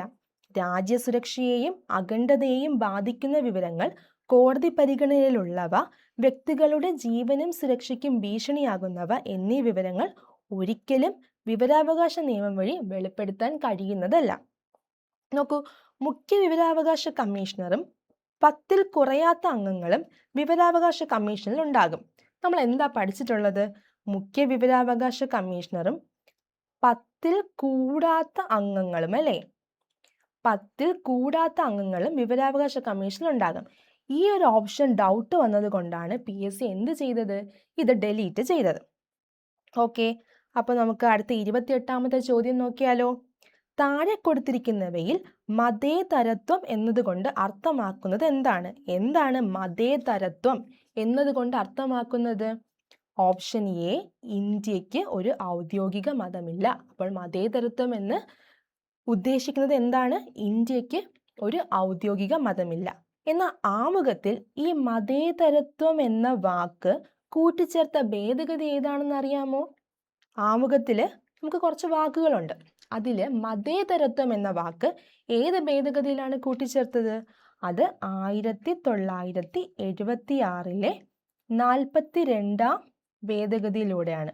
ഏതാണ്? 1976-ലെ 42-ാം ഭേദഗതി അല്ലേ? നമ്മളെ മിനി കോൺസ്റ്റിറ്റ്യൂഷൻ, ഇന്ദിരാസ് കോൺസ്റ്റിറ്റ്യൂഷൻ, ഇന്ത്യയുടെ ചെറു ഭരണഘടന എന്നൊക്കെ നമ്മൾ വിശേഷിപ്പിക്കുന്ന ഏതാണ്? ഈ 42-ാം ഭേദഗതിയാണ്. അപ്പോൾ 76-ലെ 42-ാം ഭേദഗതിയിലൂടെയാണ് എന്ത് കൂട്ടിച്ചേർത്തത്? ആമുഖത്തിൽ മതേതരത്വം എന്ന പേര്. മനസ്സിലായില്ലേ? ഓക്കെ, നമുക്ക് അടുത്തതിൽ പോവാം. തൊട്ടുകൂടായ്മ നിരോധന നിയമം നിലവിൽ വന്ന വർഷം ഏതാണ്? തൊട്ടുകൂടായ്മ നിരോധന നിയമം നിലവിൽ വന്ന വർഷം ഏതാണ്? അത് ഓപ്ഷൻ സി 1955 അല്ലേ? ഒരിക്കലും മറക്കരുത്. ഇത് PSC ഒരുപാട് തവണ റിപ്പീറ്റ് ചെയ്ത ചോദ്യമാണ്. തൊട്ടുകൂടായ്മ, അൺടച്ചബിലിറ്റി നിരോധന നിയമം നിലവിൽ വന്ന വർഷം 1955. അപ്പോൾ നമുക്ക് മാസവും ദിവസവും കൂടെ നോക്കിയാലോ? ജൂൺ 1 കേട്ടോ. 1955 ജൂൺ 1 ഈ നിയമം നിലവിൽ വന്നത്. നമ്മൾ കുറച്ചു മുന്നേ ഒരു ആർട്ടിക്കിൾ നോക്കിയിരുന്നല്ലോ. എന്തായിരുന്നു തൊട്ടുകൂടായ്മയെ പറ്റി? സമത്വത്തിനുള്ള അവകാശം പഠിച്ചപ്പോൾ. അതെ, ആർട്ടിക്കിൾ 17 കേട്ടോ. ആർട്ടിക്കിൾ 17 നമുക്ക് ഓർമ്മ വന്നിരിക്കും. അപ്പോൾ നോക്കേ, അടുത്ത ക്വസ്റ്റ്യൻ നോക്കാം. 30ാമത്തെ ചോദ്യം. ദേശീയ മനുഷ്യാവകാശ കമ്മീഷന്റെ ഇപ്പോഴത്തെ ചെയർമാൻ. നമ്മൾ കുറച്ചു മുന്നേ പറഞ്ഞതല്ലേ? ആരായിരുന്നു? ഇവിടെ നമുക്ക് PSC കൊടുത്ത ആൻസർ അരുൺകുമാർ മിശ്രയായിരുന്നു. പക്ഷെ ആ സമയത്ത് അരുൺകുമാർ മിശ്രയായിരുന്നു. ഇപ്പൊ അരുൺകുമാർ മിശ്രയാണോ? അല്ല അല്ലേ? നമ്മൾ കുറച്ചു മുന്നേ പറഞ്ഞതായിരുന്നു. ആരായിരുന്നു ഇപ്പോഴത്തേത്? വി രാമസുബ്രഹ്മണ്യം. ആരാണ്? വി രാമസുബ്രഹ്മണ്യം. വി രാമസുബ്രഹ്മണ്യമാണ് ആര്? ദേശീയ മനുഷ്യാവകാശ കമ്മീഷന്റെ ഇപ്പോഴത്തെ ചെയർമാൻ. നോക്കാം, വീണ്ടും ഒരു സ്റ്റേറ്റ്മെന്റ് ക്വസ്റ്റ്യൻ. നമുക്ക് കുറച്ചധികം സ്റ്റേറ്റ്മെന്റ് വന്ന ഒരു ചോദ്യമായിരുന്നു ഇത്. പ്രിലിംസ് ആയിരുന്നു, എന്നിട്ടും കുറച്ചധികം സ്റ്റേറ്റ്മെന്റ് വന്നിരുന്നു. നോക്കാലോ.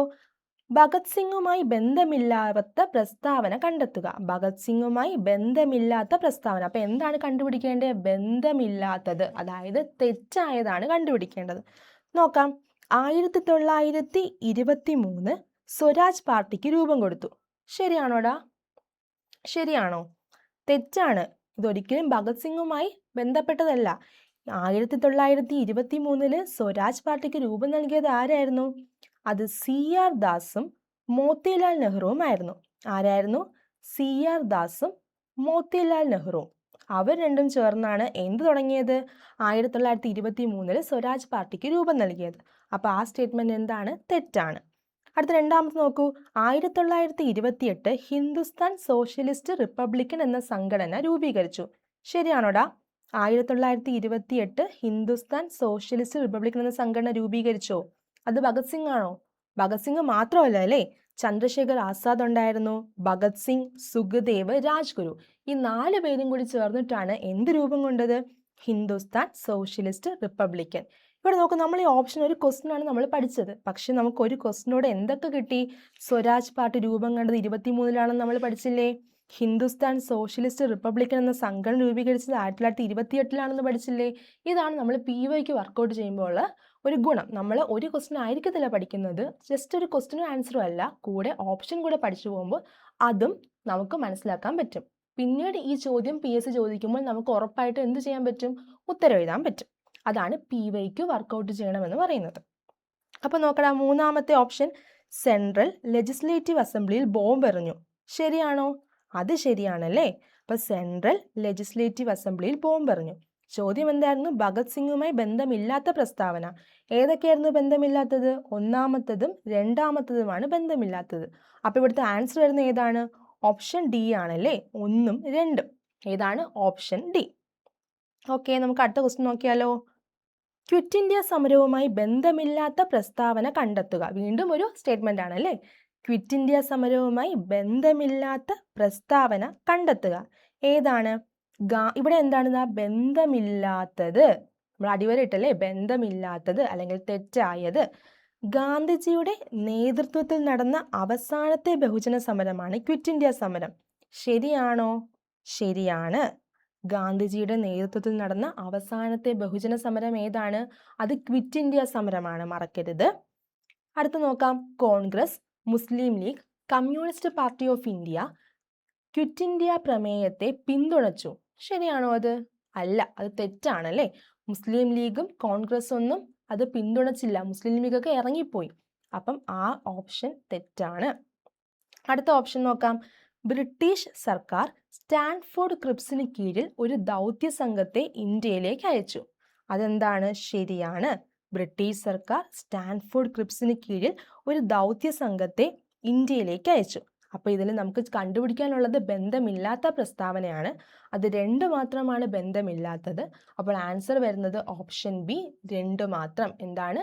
2 മാത്രം. നോക്കേ, മൗലാന അബ്ദുൽ കലാം ആസാദിനെ സംബന്ധിച്ച് തെറ്റായ പ്രസ്താവന കണ്ടെത്തുക. വീണ്ടും ഒരു സ്റ്റേറ്റ്മെന്റ് ആണ്. തെറ്റായ പ്രസ്താവന അല്ലെ. എന്താണ് തെറ്റായ പ്രസ്താവന? സ്വതന്ത്ര ഇന്ത്യയിലെ ആദ്യ വിദ്യാഭ്യാസ മന്ത്രി. ശരിയാണോ? സ്വതന്ത്ര ഇന്ത്യയിലെ ആദ്യ വിദ്യാഭ്യാസ മന്ത്രിയാണോ? വളരെ വളരെ ശരിയാണ്. മൗലാന അബ്ദുൽ കലാം ആസാദിന്റെ ജന്മദിനം നവംബർ 11 ദേശീയ വിദ്യാഭ്യാസ ദിനമായി ആചരിക്കുന്നു. അപ്പൊ വീണ്ടും നമുക്കൊരു ചോദ്യം കിട്ടിയില്ലേ? എന്താണ്? നവംബർ 11 എന്തായിട്ട് ആചരിക്കുന്നു? ദേശീയ വിദ്യാഭ്യാസ ദിനമായിട്ടാണ് ആചരിക്കുന്നത്. അത് എന്താണ്? മൗലാന അബ്ദുൽ കലാം ആസാദിന്റെ ജന്മദിനമാണ്. ആ ഒരു സെന്റൻസ് നമുക്ക് 3 ചോദ്യം കിട്ടി. നോക്കൂ, മൗലാന അബ്ദുൽ കലാം ആസാദിന്റെ ജന്മദിനമാണ് നവംബർ 11. അതെന്തായി ആചരിക്കുന്നു? ദേശീയ വിദ്യാഭ്യാസ ദിനമായി ആചരിക്കുന്നു. അടുത്ത എന്താണ്? അതും ശരിയാണ്. അടുത്ത എന്താണ്? ആസാദിന്റെ പുസ്തകമാണ് ഇന്ത്യ വിൻസ് ഫ്രീഡം. ശരിയാണോ? ആസാദിന്റെ പുസ്തകമാണ് ഇന്ത്യ വിൻസ് ഫ്രീഡം. വളരെ വളരെ ശരിയാണ്. അടുത്ത നോക്കാം. നയം താലിം എന്ന വിദ്യാഭ്യാസ പദ്ധതി ആസൂത്രണം ചെയ്തു. ശരിയാണോടാ? നയം താലിം എന്ന വിദ്യാഭ്യാസ പദ്ധതി ആസൂത്രണം ചെയ്തത് ആരാണ്? മൗലാന അബ്ദുൽ കലാം ആസാദ് ആണോ? അല്ല, അത് തെറ്റാണ്. നയം താലിം എന്ന വിദ്യാഭ്യാസ പദ്ധതി ആസൂത്രണം ചെയ്തത് ഗാന്ധിജിയാണ്. ആരാണ്? നമ്മുടെ രാഷ്ട്രപിതാവായ ഗാന്ധിജിയാണ് നയം താലിം എന്ന വിദ്യാഭ്യാസ പദ്ധതി ആസൂത്രണം ചെയ്തത്. അപ്പൊ കണ്ടുപിടിക്കേണ്ട എന്തായിരുന്നു? തെറ്റായ പ്രസ്താവനയായിരുന്നു അല്ലേ? അപ്പൊ ഇവിടുത്തെ ആൻസർ ഓപ്ഷൻ ഡി ആണ്, 4 മാത്രം. കാരണം 4 മാത്രമല്ലേ നമുക്ക് തെറ്റായിട്ടുള്ളൂ. താഴെ നമ്മളൊരു ഒരു SCERTയുടെ ഒരു ഇതാണ് വെച്ചിട്ടുള്ളത്. എന്താണ്? അത് നമ്മുടെ പഴയ SCERT 10ാം ക്ലാസ്സിലെ 7ാമത്തെ ചാപ്റ്റർ സ്വാതന്ത്ര്യാനന്തര ഇന്ത്യ എന്ന ചാപ്റ്ററിലെ ഒരു ബോക്സ് ആണ്. നോക്ക്, സ്വതന്ത്ര ഇന്ത്യയുടെ ആദ്യത്തെ വിദ്യാഭ്യാസ മന്ത്രിയാണ് മൗലാന അബ്ദുൽ കലാം ആസാദ്. അത് തന്നെയല്ലേ നമ്മുടെ ക്വസ്റ്റ്യനിലെ ആദ്യത്തെ ഓപ്ഷൻ. നോക്കാം രണ്ടാമത്തത്. സ്വതന്ത്ര ഇന്ത്യയുടെ വിദ്യാഭ്യാസ നയം രൂപപ്പെടുത്തുന്നതിൽ അദ്ദേഹം സുപ്രധാന പങ്ക് വഹിച്ചു. അദ്ദേഹത്തിന്റെ ജന്മദിനമായ നവംബർ 11 ദേശീയ വിദ്യാഭ്യാസ ദിനമായി ആചരിക്കുന്നു. നമ്മുടെ രണ്ടാമത്തെ ഓപ്ഷൻ അത് തന്നെയല്ലേ? അതെ, അതേ സെയിം സെന്റൻസ് തന്നെ അവർ ക്വസ്റ്റ്യൻ ആയിട്ട് ഇട്ടുകയാണ്. മൂന്നാമത്തെ നോക്കൂ, അദ്ദേഹം രചിച്ച ശ്രദ്ധേയമായ ഗ്രന്ഥമാണ് ഇന്ത്യ വിൻസ് ഫ്രീഡം. നോക്കൂ, നമ്മളിവിടെ മൂന്നാമത്തെ ഓപ്ഷൻ എന്തായിരുന്നു? India wins freedom. ഇപ്പൊ മനസ്സിലായില്ലേ SCERTക്ക് എത്രത്തോളം ഇമ്പോർട്ടൻസ് ഉണ്ടെന്ന്? അപ്പോൾ ഇത് നമ്മൾ SCERTയും പഠിച്ചു തന്നെ പോണം. അപ്പൊ എന്താണ്? സ്വതന്ത്ര ഇന്ത്യയിലെ ആദ്യ വിദ്യാഭ്യാസ മന്ത്രിയാണ് മൗലാന അബ്ദുൽ കലാം ആസാദ്. മൗലാന അബ്ദുൽ കലാം ആസാദിന്റെ ജന്മദിനം നവംബർ 11 ദേശീയ വിദ്യാഭ്യാസ ദിനമായി ആചരിക്കുന്നു. ആസാദിന്റെ പുസ്തകമാണ് ഇന്ത്യ വിൻസ് ഫ്രീഡം. മനസ്സിലായില്ലേ? നമുക്ക് അടുത്ത ചോദ്യത്തിലേക്ക് പോയാലോ? 34ാമത്തെ ചോദ്യം. സ്വാതന്ത്ര്യാനന്തര ഇന്ത്യ നേരിട്ട പ്രധാന വെല്ലുവിളികൾ ഉൾപ്പെടാത്തത് കണ്ടെത്തുക. എന്താണ്? സ്വാതന്ത്ര്യാനന്തര ഇന്ത്യ നേരിട്ട പ്രധാന വെല്ലുവിളികളിൽ ഉൾപ്പെടാത്തത് കണ്ടെത്തുക. നമുക്ക് കണ്ടെത്താലോ? ഓപ്ഷൻസ് വായിക്കാം. അഭയാർത്ഥി പ്രവാഹം, വർഗീയ ലഹള, സ്വാതന്ത്ര്യത്തിന് ശേഷവും ഇന്ത്യയിൽ ബ്രിട്ടീഷ് അധീന പ്രദേശങ്ങൾ, നാട്ടുരാജ്യങ്ങളുടെ സംയോജനം. ഇവിടെ നോക്കാം. അഭയാർത്ഥി പ്രവാഹം എന്താണ്? സ്വാതന്ത്ര്യാനന്തര ഇന്ത്യ നേരിട്ട ഒരു പ്രധാന വെല്ലുവിളിയായിരുന്നു. കണ്ടെത്തേണ്ടത് ഉൾപ്പെടാത്തതാണ് കേട്ടെ. അപ്പൊ അഭയാർത്ഥി പ്രവാഹം അതൊരു പ്രധാന വെല്ലുവിളിയായിരുന്നു. വർഗീയ ലഹള എന്താണ്? അതും ഒരു പ്രധാന വെല്ലുവിളിയാണ്. നാട്ടുരാജ്യങ്ങളുടെ സംയോജനം എന്തായിരുന്നു? അതും ഒരു പ്രധാന വെല്ലുവിളിയായിരുന്നു. എന്നാൽ സ്വാതന്ത്ര്യത്തിന് ശേഷവും ഇന്ത്യയിൽ ബ്രിട്ടീഷ് അധീന പ്രദേശങ്ങൾ അതൊരു വെല്ലുവിളി അല്ലായിരുന്നു. അപ്പോൾ അതാണ് ഇവിടെ തെറ്റ്. അപ്പൊ എന്താണ്? ഉൾപ്പെടാത്തത് കണ്ടെത്താനല്ലേ? അപ്പൊ ഇതിന്റെ ഓപ്ഷൻ ആൻസർ ഏതായിരിക്കും? 34 ഓപ്ഷൻ സി, 3 മാത്രം. എന്താണ്? 3 മാത്രം. ഓക്കെ, നമുക്ക് അടുത്ത ചോദ്യം നോക്കാം. ഇന്ത്യൻ സ്വാതന്ത്ര്യ സമര കാലത്ത് ദേശീയ വിദ്യാഭ്യാസത്തിന്റെയും കലയുടെയും വളർച്ചയ്ക്ക് നിരവധി വിദ്യാലയങ്ങൾ സ്ഥാപിക്കപ്പെട്ടു. ഈ പ്രസ്താവനയുമായി യോജിക്കാത്തവ കണ്ടെത്തുക. എന്താണ്?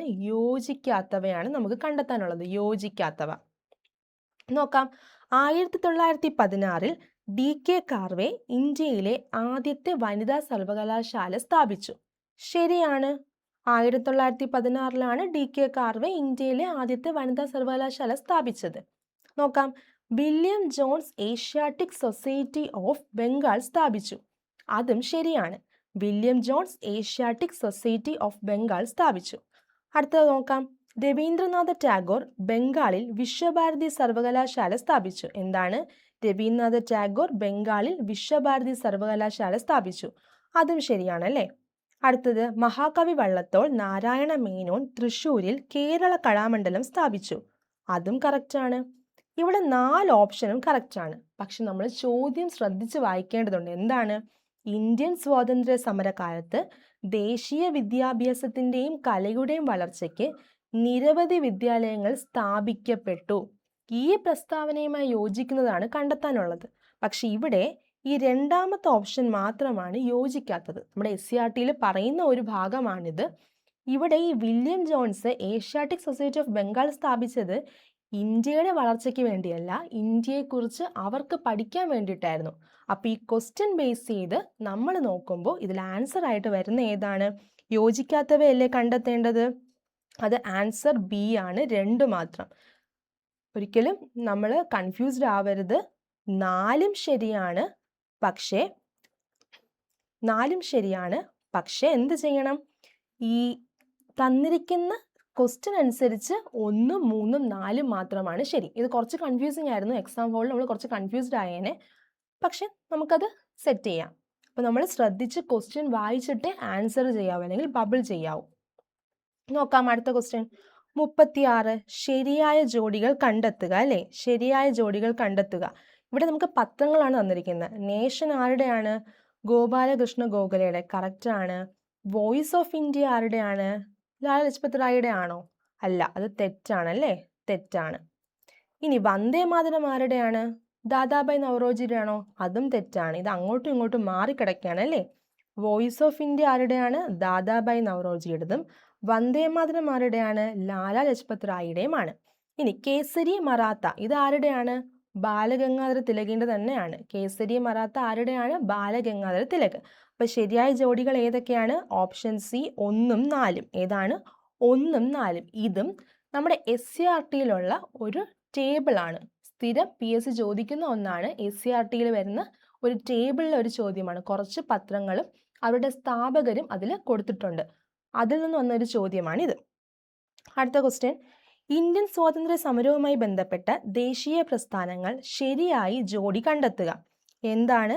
നമ്മൾ ശരിയായതാണ് കണ്ടെത്തേണ്ടത്. എന്താണ് ശരിയായത്? നോക്കാം. ഗദ്ദാർ പാർട്ടി, ചന്ദ്രശേഖർ ആസാദ്. ശരിയാണോ? അല്ല. നമുക്കറിയാം ഗദ്ദാർ പാർട്ടി ആരാണ്? ലാലാ ഹർദയാലാണ്. അല്ലേ? ഗദ്ദാർ പാർട്ടി ലാലാ ഹർദയാലാണ്. ആരാണ്? ലാലാ ഹർദയാലാണ്. അടുത്ത നോക്കൂ. Congress socialist party. എന്താണ്? Congress socialist party. അത് CR ദാസും മോത്തിലാൽ നെഹ്റുവും. ശരിയാണോ? അതും തെറ്റാണ് കേട്ടോ. അതും തെറ്റാണ്. നോക്കാം ഓപ്ഷൻ 3. ഫോർവേഡ് ബ്ലോക്ക് സുഭാഷ് ചന്ദ്രബോസ്. വളരെ ശരിയാണ്. നമുക്കറിയാം അല്ലേ? ഫോർവേഡ് ബ്ലോക്ക് സുഭാഷ് ചന്ദ്രബോസ് ആണ്. ഇനി AITUC MN ജോഷി, ലാലാ ലജ്പത് റായ്. അതും കറക്റ്റ് ആണ്. AITUC ആരാണ്? MN Joshi, Lala Lajpat Rai. Option D ആണ്. ഏതാണ്? Option D. അപ്പം ശരിയായത് ഏതാണ്? 3ഉം 4ഉം. Forward Bloc Subhash Chandrabose, AITUC MN Joshi, Lala Lajpat Rai. നമുക്ക് അടുത്ത ചോദ്യം നോക്കിയാലോ. ദാദാഭായ് നവറോജിയെ സംബന്ധിച്ച് തെറ്റായ പ്രസ്താവന കണ്ടെത്തുക. നമുക്ക് നോക്കാം. ബ്രിട്ടീഷ് ഭരണകാലത്ത് ഇന്ത്യൻ സമ്പദ് വ്യവസ്ഥയിൽ ഉണ്ടായിരുന്ന തകർച്ച സംബന്ധിച്ച് ചോർച്ചാ സിദ്ധാന്തം ആവിഷ്കരിച്ചു. ശരിയാണ്. ചോർച്ചാ സിദ്ധാന്തം ആരുടെയാണ്? അത് ദാദാഭായ് നവറോജിയുടേതാണ്. ഇനി കോൺഗ്രസിന് ഇന്ത്യൻ നാഷണൽ കോൺഗ്രസ് എന്ന പേര് നിർദ്ദേശിച്ചു. വളരെ ശരിയാണ്. ഇന്ത്യയുടെ വന്ധ്യ വയോധികൻ എന്നറിയപ്പെട്ടു. ആരാണ്? ദാദാഭായ് നവറോജി. ശരിയാണ്. എന്നാൽ INCയുടെ ആദ്യ പ്രസിഡന്റ് ആയിരുന്നോ? അല്ല. INCയുടെ ആദ്യ പ്രസിഡന്റ് അല്ല. INCയുടെ ആദ്യ പ്രസിഡന്റ് WC ബാനർജി ആയിരുന്നു. ആരായിരുന്നു? WC ബാനർജി. അപ്പോൾ ചോദിച്ചത് തെറ്റായ പ്രസ്താവനയാണ്. ആൻസർ ഏതാണ്? ഓപ്ഷൻ ഡി, 4 മാത്രം. അടുത്ത ചോദ്യം. സ്വാതന്ത്ര്യാനന്തര ഇന്ത്യയിലെ വിദ്യാഭ്യാസ കമ്മീഷനുകളെ സംബന്ധിച്ച് ശരിയായ പ്രസ്താവന കണ്ടെത്തുക. നോക്കാം. Operation blackboard doctor Radhakrishnan കമ്മീഷനാണോ? അല്ല, അത് തെറ്റാണ്. ഓപ്പറേഷൻ ബ്ലാക്ക് ബോർഡ് 1986 ദേശീയ വിദ്യാഭ്യാസ നയവുമായി ബന്ധപ്പെട്ടതാണ്. ഓപ്പറേഷൻ ബ്ലാക്ക് ബോർഡ് 1986 ദേശീയ വിദ്യാഭ്യാസ നയവുമായി ബന്ധപ്പെട്ടതാണ്. സെക്കൻഡറി വിദ്യാഭ്യാസ മേഖലയെക്കുറിച്ചുള്ള പഠനം ഡോക്ടർ ലക്ഷ്മണസ്വാമി മുതലിയാർ കമ്മീഷൻ. ശരിയാണ്. ഇതും SCRT വരുന്ന ഒരു ചാപ്റ്ററാണ്. SCRT ചാപ്റ്ററിലെ ഒരു ടേബിൾ ആണ് കേട്ടോ. അടുത്ത് നോക്കാം. 10 + 2 + 3 മാതൃകയിൽ വിദ്യാഭ്യാസം നടപ്പിലാക്കാൻ ഡോക്ടർ DS കോത്താരി കമ്മീഷൻ. ശരിയാണ്. യൂണിവേഴ്സിറ്റി ഗ്രാൻഡ് കമ്മീഷൻ രൂപീകരണം, അതായത് UGCയുടെ രൂപീകരണം, അത് 1986 ദേശീയ വിദ്യാഭ്യാസ നയമാണോ? തെറ്റാണല്ലേ. ഇത് അങ്ങോട്ടും ഇങ്ങോട്ടും ചേഞ്ച് ചെയ്ത് കൊടുത്തേക്കാണ്. ഓപ്പറേഷൻ ബ്ലാക്ക് ബോർഡ് 1986 ദേശീയ വിദ്യാഭ്യാസ നയവും UGC വന്നിട്ട് ഡോക്ടർ രാധാകൃഷ്ണൻ കമ്മീഷനുമാണ്. അപ്പോൾ ഇത് ഓപ്ഷൻ ഏതാണ്? Option B. 2ഉം 3ഉമാണ് അല്ലേ? 2ഉം 3ഉമാണ് ഓപ്ഷൻ ബി. ഓക്കെ, നമുക്ക് അടുത്ത ചോദ്യത്തിലോട്ട് പോവാം. 40ാമത്തെ ചോദ്യം. താഴെ തന്നിരിക്കുന്ന പ്രസ്താവനകളിൽ ശരിയായവ കണ്ടെത്തുക. ഏതാണ്? താഴെ തന്നിരിക്കുന്ന പ്രസ്താവനകളിൽ ശരിയായവ കണ്ടെത്തുക. നോക്കാം. അരുണ ആസിഫ് അലി ക്വിറ്റ് ഇന്ത്യ സമരത്തിൽ സജീവ പ്രവർത്തക. ശരിയാണോ? ശരിയാണല്ലേ. അരുണ ആസിഫ് അലി ക്വിറ്റ് ഇന്ത്യ സമരത്തിൽ സജീവ പ്രവർത്തകയായിരുന്നു. മാഡം ബിക്കാജി കാമ അന്താരാഷ്ട്ര വേദിയിൽ ഇന്ത്യയുടെ ത്രിവർണ്ണ പതാക ആദ്യമായി ഉയർത്തി. അതും ശരിയാണ്. പണ്ഡിത രമാബായി ബോംബെയിൽ ശാരദാ സദൻ സ്ഥാപിച്ചു. അതും ശരിയാണ്. അപ്പം ആൻസർ എന്താണ്? എല്ലാം ശരിയാണ്. അടുത്ത ചോദ്യം, താഴെ പറയുന്ന പ്രസ്തുതകളിൽ ശരിയായത് കണ്ടെത്തുക. താഴെ പറയുന്ന വസ്തുതകളിൽ ശരിയായത് കണ്ടെത്തുക. 1789 ടിപ്പു സുൽത്താൻ കേരളം ആക്രമിക്കുന്നു. ശരിയാണ്. 788 ശങ്കരാചാര്യർ ജനിച്ചു. അതും ശരിയാണ്. 1553 കൂനൻ കുരിശ് സത്യം. 1553 ആണോ? അല്ല, അത് 1653 എത്രയാണ്? 1653. 1341 വെള്ളപ്പൊക്കത്തെ തുടർന്ന് മുസിരീസ് തുറമുഖം അപ്രത്യക്ഷമാവുകയും കൊച്ചി തുറമുഖം രൂപം കൊള്ളുകയും ചെയ്യുന്നു. ശരിയാണ്. അപ്പം താഴെ പറയുന്നതിൽ ശരിയായത് കണ്ടെത്താനല്ലേ. അപ്പം ഏതൊക്കെയാണ് ശരി? 1, 2, 4. അതായത് ഓപ്ഷൻ സി ആണ് ശരി. Option C. അടുത്തത്, കേരളത്തെ സംബന്ധിച്ച പ്രസ്താവനകളിൽ ശരിയല്ലാത്തത് കണ്ടെത്തുക. കേരളത്തെ സംബന്ധിച്ച പ്രസ്താവനകളിൽ ശരിയല്ലാത്തത് കണ്ടെത്തുക. നോക്കാം. തീരപ്രദേശമില്ലാത്ത ജില്ലകൾ ഇടുക്കി, വയനാട്, കോട്ടയം, പാലക്കാട്, പത്തനംതിട്ട. ശരിയാണ്. ഏറ്റവും കൂടുതൽ ഗ്രാമപഞ്ചായത്തുകൾ ഉള്ള ജില്ല തിരുവനന്തപുരം. ആണോ? തെറ്റാണ്. ഏറ്റവും കൂടുതലുള്ളത് എവിടെയാണ്? അത് മലപ്പുറമാണ്. എവിടെയാണ്? മലപ്പുറം. കുറവ് ചോദിച്ചാൽ അത് വയനാടാണ്. എവിടെയാണ്? അത് വയനാടാണ്. സപ്തഭാഷാ സംഗമഭൂമി എന്നറിയപ്പെടുന്ന ജില്ല ഏതാണ്? അത് കാസർഗോഡാണ്. ശരിയാണ്. കേരളത്തിലെ ഏക കണ്ടോൺമെന്റ് ആണ് കണ്ണൂർ. അപ്പം നമുക്ക് ചോദിച്ച എന്താണ്? ശരിയല്ലാത്തതാണല്ലേ. ശരിയല്ലാത്തത് ഓപ്ഷൻ ബി 2 മാത്രമാണ് ശരിയല്ലാത്തത്. കേരളത്തിലെ കായലുകളെ സംബന്ധിച്ച പ്രസ്താവനകളിൽ ശരിയായത് കണ്ടെത്തുക. കൊല്ലം മുതൽ വടക്കോട്ട് 8 ശാഖകളായി സ്ഥിതി ചെയ്യുന്ന കായലാണ് വേമ്പനാട് കായൽ. തെറ്റാണ്. അഷ്ടമുടിക്കായൽ. 8 എന്താണ്? അഷ്ടമുടിക്കായലാണ് 8 ശാഖകളായിട്ട് പിരിഞ്ഞു പോകുന്നത്. അപ്പോൾ അത് തെറ്റാണ്. വേമ്പനാട് കായലിലെ പുന്നമടയിൽ പ്രശസ്തമായ നെഹ്റു ട്രോഫി വള്ളംകളി നടത്തുന്നു. ശരിയാണ്. നീണ്ടകര അഴിമുഖം അഷ്ടമുടിക്കായലിനെ അറബിക്കടലുമായി ബന്ധിക്കുന്നു. വളരെ വളരെ ശരിയാണ്. അപ്പോൾ ഓപ്ഷൻ ഏതാണ്? 2, 3 ശരി. ഓപ്ഷൻ സി ആണ് ആൻസർ. അടുത്ത ചോദ്യം, കേരളത്തിലെ നദികളെ സംബന്ധിച്ച പ്രസ്താവനകളിൽ ശരിയല്ലാത്തത് കണ്ടെത്തുക. ഏതാണ്? ശരി അല്ലാത്തതാണ് നമ്മൾ കണ്ടെത്തേണ്ടത്. 244 കിലോമീറ്റർ നീളമുള്ള പെരിയാർ ശിവഗിരി മലയിൽ നിന്നും ഉത്ഭവം. ശരിയാണ്. അറബിക്കടലിൽ പതിക്കുന്ന ഭാരതപ്പുഴയുടെ പോഷക നദികളാണ് ഇടമലയാർ, മുതിരപ്പുഴ. ശരിയാണോ? തെറ്റാണല്ലേ. ഇത് എന്തിന്റെ പോഷക നദികളാണ്? ഇത് പെരിയാറിന്റെ പോഷക നദികളാണ്. എന്താണ് പെരിയാർ? അടുത്ത നോക്കാം. ഇടുക്കി, പത്തനംതിട്ട, ആലപ്പുഴ എന്നീ ജില്ലകളിലൂടെ ഒഴുകുന്ന പമ്പാ നദി വേമ്പനാട്ട് കായലിൽ പതിക്കുന്നു. ശരിയാണ്. അപ്പോൾ ഇവിടെ എന്താണ് ചോദ്യം? ശരിയല്ലാത്തത് കണ്ടെത്താനല്ലേ. അത് ആൻസർ ബി 2 മാത്രമാണ്. അടുത്ത ചോദ്യം, കേരളത്തിലെ ജലവൈദ്യുത പദ്ധതികളെ സംബന്ധിച്ച് തെറ്റായ പ്രസ്താവന കണ്ടെത്തുക. തെറ്റായ പ്രസ്താവന കണ്ടെത്തുക. സ്വകാര്യ മേഖലയിൽ പ്രവർത്തിക്കുന്ന ആദ്യ ജലവൈദ്യുത പദ്ധതിയാണ് മണിയാർ. ശരിയാണോ? സ്വകാര്യ മേഖലയിൽ പ്രവർത്തിക്കുന്ന ആദ്യ ജലവൈദ്യുത പദ്ധതിയാണ് മണിയാർ. ശരിയാണ്. കോഴിക്കോട് ജില്ലയിലെ ഉറുമി ജലവൈദ്യുത പദ്ധതിക്ക് സഹായം നൽകുന്ന രാജ്യം കാനഡയാണോ? അല്ല, ഉറുമിക്ക് നമ്മൾ സഹായം നൽകിയത് ചൈനയാണ്. കോഴിക്കോട് ജില്ലയിലെ ഉറുമി ജലവൈദ്യുത പദ്ധതിക്ക് സഹായം നൽകിയത്. അപ്പോൾ അത് തെറ്റാണ്. ഇനി മലബാറിലെ ആദ്യത്തെ ജലവൈദ്യുത പദ്ധതി ശബരിഗിരിയാണോ?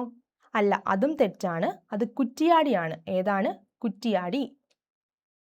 1972 കേട്ടോ. ഇനി ഇടുക്കി ജലവൈദ്യുത പദ്ധതിയുടെ ഉൽപാദനശേഷി 780 മെഗാവാട്ട്. ശരിയാണ്. അപ്പം നമുക്ക് കണ്ടെത്തേണ്ടത് എന്താണ്? തെറ്റായ പ്രസ്താവന. 2, 3 തെറ്റ്. ആൻസർ ബി ആണ് ശരി. അടുത്ത ചോദ്യം, കേരളത്തിലെ വന്യജീവി സങ്കേതങ്ങൾ സംബന്ധിച്ച് തെറ്റായ പ്രസ്താവന. വീണ്ടും സ്റ്റേറ്റ്മെന്റ് ആണ്. കുറേ സ്റ്റേറ്റ്മെന്റ് ഈ പ്രിലിംസിനുണ്ടായിരുന്നു. അല്പം കുറച്ച് കട്ടിയായിരുന്നു. കുറച്ച് ടഫുള്ളൊരു ക്വസ്റ്റ്യൻ പേപ്പർ ആയിരുന്നു. നോക്കാം. കേരളത്തിലെ വന്യജീവി സങ്കേതങ്ങൾ സംബന്ധിച്ച് തെറ്റായ പ്രസ്താവന കണ്ടെത്തുക. എന്താണ്? ഓപ്ഷൻ നെല്ലിക്കാമ്പെട്ടി ഗെയിം സാങ്ച്വറി എന്ന തുടക്കത്തിൽ അറിയപ്പെട്ടിരുന്ന വന്യജീവി സങ്കേതമാണ് പറമ്പിക്കുളി വന്യജീവി സങ്കേതം. നെല്ലിക്കാമ്പെട്ടി ഗെയിം സാങ്ച്വറി എന്ന തുടക്കത്തിൽ അറിയപ്പെട്ടിരുന്ന വന്യജീവി സങ്കേതമാണ് പറമ്പിക്കുളം വന്യജീവി സങ്കേതം. ശരിയാണോ? അത് തെറ്റാണല്ലേ. നെല്ലിക്കാമ്പെട്ടി ഗെയിം സാങ്ച്വറി എന്ന് അറിയപ്പെട്ടിരുന്നത് ഏതാണ്? അത് പെരിയാറാണ്. പെരിയാറാണ് കേട്ടോ. പെരിയാറാണ്. മറക്കരുത്, പെരിയാറാണ്. അടുത്തത്, വയനാട് വന്യജീവി സങ്കേതത്തിൽ സംരക്ഷിക്കപ്പെടുന്ന മൃഗം ഏതാണ്? അത് ആനയാണ്. ശരിയാണ്. ഏറ്റവും കൂടുതൽ കാട്ടുപോത്തുകൾ കാണപ്പെടുന്നത് പെരിയാർ വന്യജീവി സങ്കേതത്തിലാണ്. ശരിയാണോ? അത് തെറ്റാണ്. അത് പറമ്പിക്കുളത്തിലാണ് കേട്ടോ. എവിടെയാണ്? പറമ്പിക്കുളം. അത് അങ്ങോട്ടും ഇങ്ങോട്ടും ചേഞ്ച് ചെയ്ത് കിടക്കുകയാണ് അല്ലേ, പറമ്പിക്കുളവും പെരിയാറും. ഇനി തെന്മല ഇക്കോ ടൂറിസം പദ്ധതി ചെന്തുരുണി വന്യജീവി സങ്കേതത്തിലാണ് സ്ഥിതി ചെയ്യുന്നത്. ശരിയാണോ? ശരിയാണല്ലേ. അപ്പൊ ചോദ്യം എന്തായിരുന്നു? തെറ്റായതാണ്. 1, 3 തെറ്റാണ്. ഓപ്ഷൻ എ ആണ് ആൻസർ. കേരളത്തിലെ ദേശീയോദ്യാനങ്ങളെ സംബന്ധിച്ച് ശരിയായ പ്രസ്താവന കണ്ടെത്തുക. നോക്കാം. ലോക പൈതൃക പട്ടികയിൽ ഉൾപ്പെട്ട ദേശീയോദ്യാനമാണ് ഇരവികുളം ദേശീയോദ്യാനം. ശരിയാണോ? ശരിയാണ്. ഏറ്റവും കൂടുതൽ ജൈവ വൈവിധ്യമുള്ള ദേശീയോദ്യാനമാണ് സൈലന്റ് വാലി. ശരിയാണോ? അതും ശരിയാണ്. കേരളത്തിൽ ഏറ്റവും ചെറിയ ദേശീയോദ്യാനമാണ് പാമ്പാടും ചോല. അതും ശരിയാണോ? അതും വളരെ വളരെ ശരിയാണ്. അപ്പൊ എന്താണ്? എല്ലാം ശരിയാണ്. എന്താണ്? എല്ലാം ശരിയാണ്. കേരളത്തിലെ മത്സ്യബന്ധന മേഖലയുമായി യോജിക്കാത്ത പ്രസ്താവന. നോക്കാം. കേരളത്തിന്റെ ഔദ്യോഗിക മത്സ്യം മത്തിയാണോ? അല്ല. ഇത് എല്ലാവർക്കും അറിയുന്ന ഒരു ചോദ്യമാണല്ലേ. നമ്മുടെ കേരളത്തിന്റെ ഔദ്യോഗിക മത്സ്യം മത്തിയല്ല, അത് കരിമീനാണ്. എന്താണ്? കരിമീനാണ്. അടുത്ത് നോക്കാം. മത്സ്യബന്ധന മേഖലയുടെ സമഗ്ര വികസനം ലക്ഷ്യമിട്ട് കേന്ദ്ര സർക്കാർ ആരംഭിച്ച പദ്ധതിയാണ് പ്രധാനമന്ത്രി മത്സ്യസമ്പദ് യോജന. ശരിയാണ്. കൊച്ചി വാട്ടർ മെട്രോയുടെ ഭാഗ്യചിഹ്നമാണ് ജൻഗു. അതും ശരിയാണ്. കേരള മത്സ്യബന്ധന സമുദ്ര ഗവേഷണ സർവകലാശാല കുഫോസ് തിരുവനന്തപുരത്ത് സ്ഥിതി ചെയ്യുന്നു. ശരിയാണോ? തെറ്റാണ് അല്ലേ. കുഫോസ് സ്ഥിതി ചെയ്യുന്നത് എവിടെയാണ്? അതിൽ തന്നെയുണ്ട് കൊച്ചി. കെ കുഫോസിന്റെ കെയും കൊച്ചിയുടെ കെയും മറക്കരുത്. അപ്പോൾ ഇതിൽ യോജിക്കാത്ത പ്രസ്താവനയല്ലേ. അപ്പൊ ഏതൊക്കെയാണ്? ഓപ്ഷൻ എ ആണ് 1ഉം 4ഉം. നോക്കാം. ഗോദവർമ്മ രാജയെ സംബന്ധിച്ച് ശരിയായ പ്രസ്താവന കണ്ടെത്തുക. നോക്കാം. ഒന്നാമത്തത് കേരള സ്പോർട്സ് കൗൺസിലിന്റെ സ്ഥാപക പ്രസിഡന്റ്. ശരിയാണ്. ഒക്ടോബർ 13 ഇദ്ദേഹത്തിന്റെ ജന്മദിനം കേരള സർക്കാർ കായിക ദിനമായി ആചരിക്കുന്നു. PSC ചോദിക്കുന്ന ഒരു ക്വസ്റ്റ്യൻ ആണ് കേട്ടോ. കേരള വിനോദസഞ്ചാരത്തിന്റെ പിതാവ്. ശരിയാണ്. തിരുവനന്തപുരം വിമാനത്താവളത്തിന്റെ വികസനത്തിന് വേണ്ടി യത്നിച്ചു. ശരിയാണോ? അതും ശരിയാണ്. അപ്പോൾ ഇതിൽ ഓപ്ഷൻ വരുന്ന എല്ലാം ശരിയാണ്. ഓപ്ഷൻ ഡി ആണ് ആൻസർ. ഏതാണ്? Option D. അടുത്ത് നോക്കാം. 50ാമത്തെ ചോദ്യം. ഒളിമ്പിക്സും കേരളവും സംബന്ധിച്ച പ്രസ്താവനകളിൽ ശരിയായത് കണ്ടെത്തുക. ഒന്നാമത്തത്, ഒളിമ്പിക്സിൽ പങ്കെടുത്ത ആദ്യ മലയാളി വനിത ഷൈനി വിൽസൺ ആണോ? തെറ്റാണ്. അത് PT ഉഷയാണ്. ആരാണ്? PT ഉഷ. ഒളിമ്പിക്സിൽ മെഡൽ നേടുന്ന രണ്ടാമത്തെ മലയാളിയാണ് PR ശ്രീജേഷ്. ശരിയാണ്. KT ഇർഫാൻ ടോക്കിയോ ഒളിമ്പിക്സിൽ അത്ലറ്റിക്സിന്റെ റേസ് വാക്കിംഗ് ഇനത്തിൽ യോഗ്യത നേടി. ശരിയാണോ? അതും ശരിയാണ്. അപ്പൊ ഏതാണ്? ഓപ്ഷൻ ബി 2ഉം 3ഉമാണ് ശരി. മന്നത്ത് പത്മനാഭനെ സംബന്ധിച്ച് ശരിയായ പ്രസ്താവന കണ്ടെത്തുക. ഒന്നാമത്തത്, 1947 മുതുകുളം പ്രസംഗവുമായി ബന്ധപ്പെട്ട സാമൂഹിക പരിഷ്കർത്താവ്. ശരിയാണ്. 1959 വിമോചന സമരത്തിന് നേതൃത്വം നൽകി. അതും ശരിയാണ്. ഭാരത കേസരി എന്നറിയപ്പെടുന്ന നവോത്ഥാന നായകൻ. അതും ശരിയാണ്.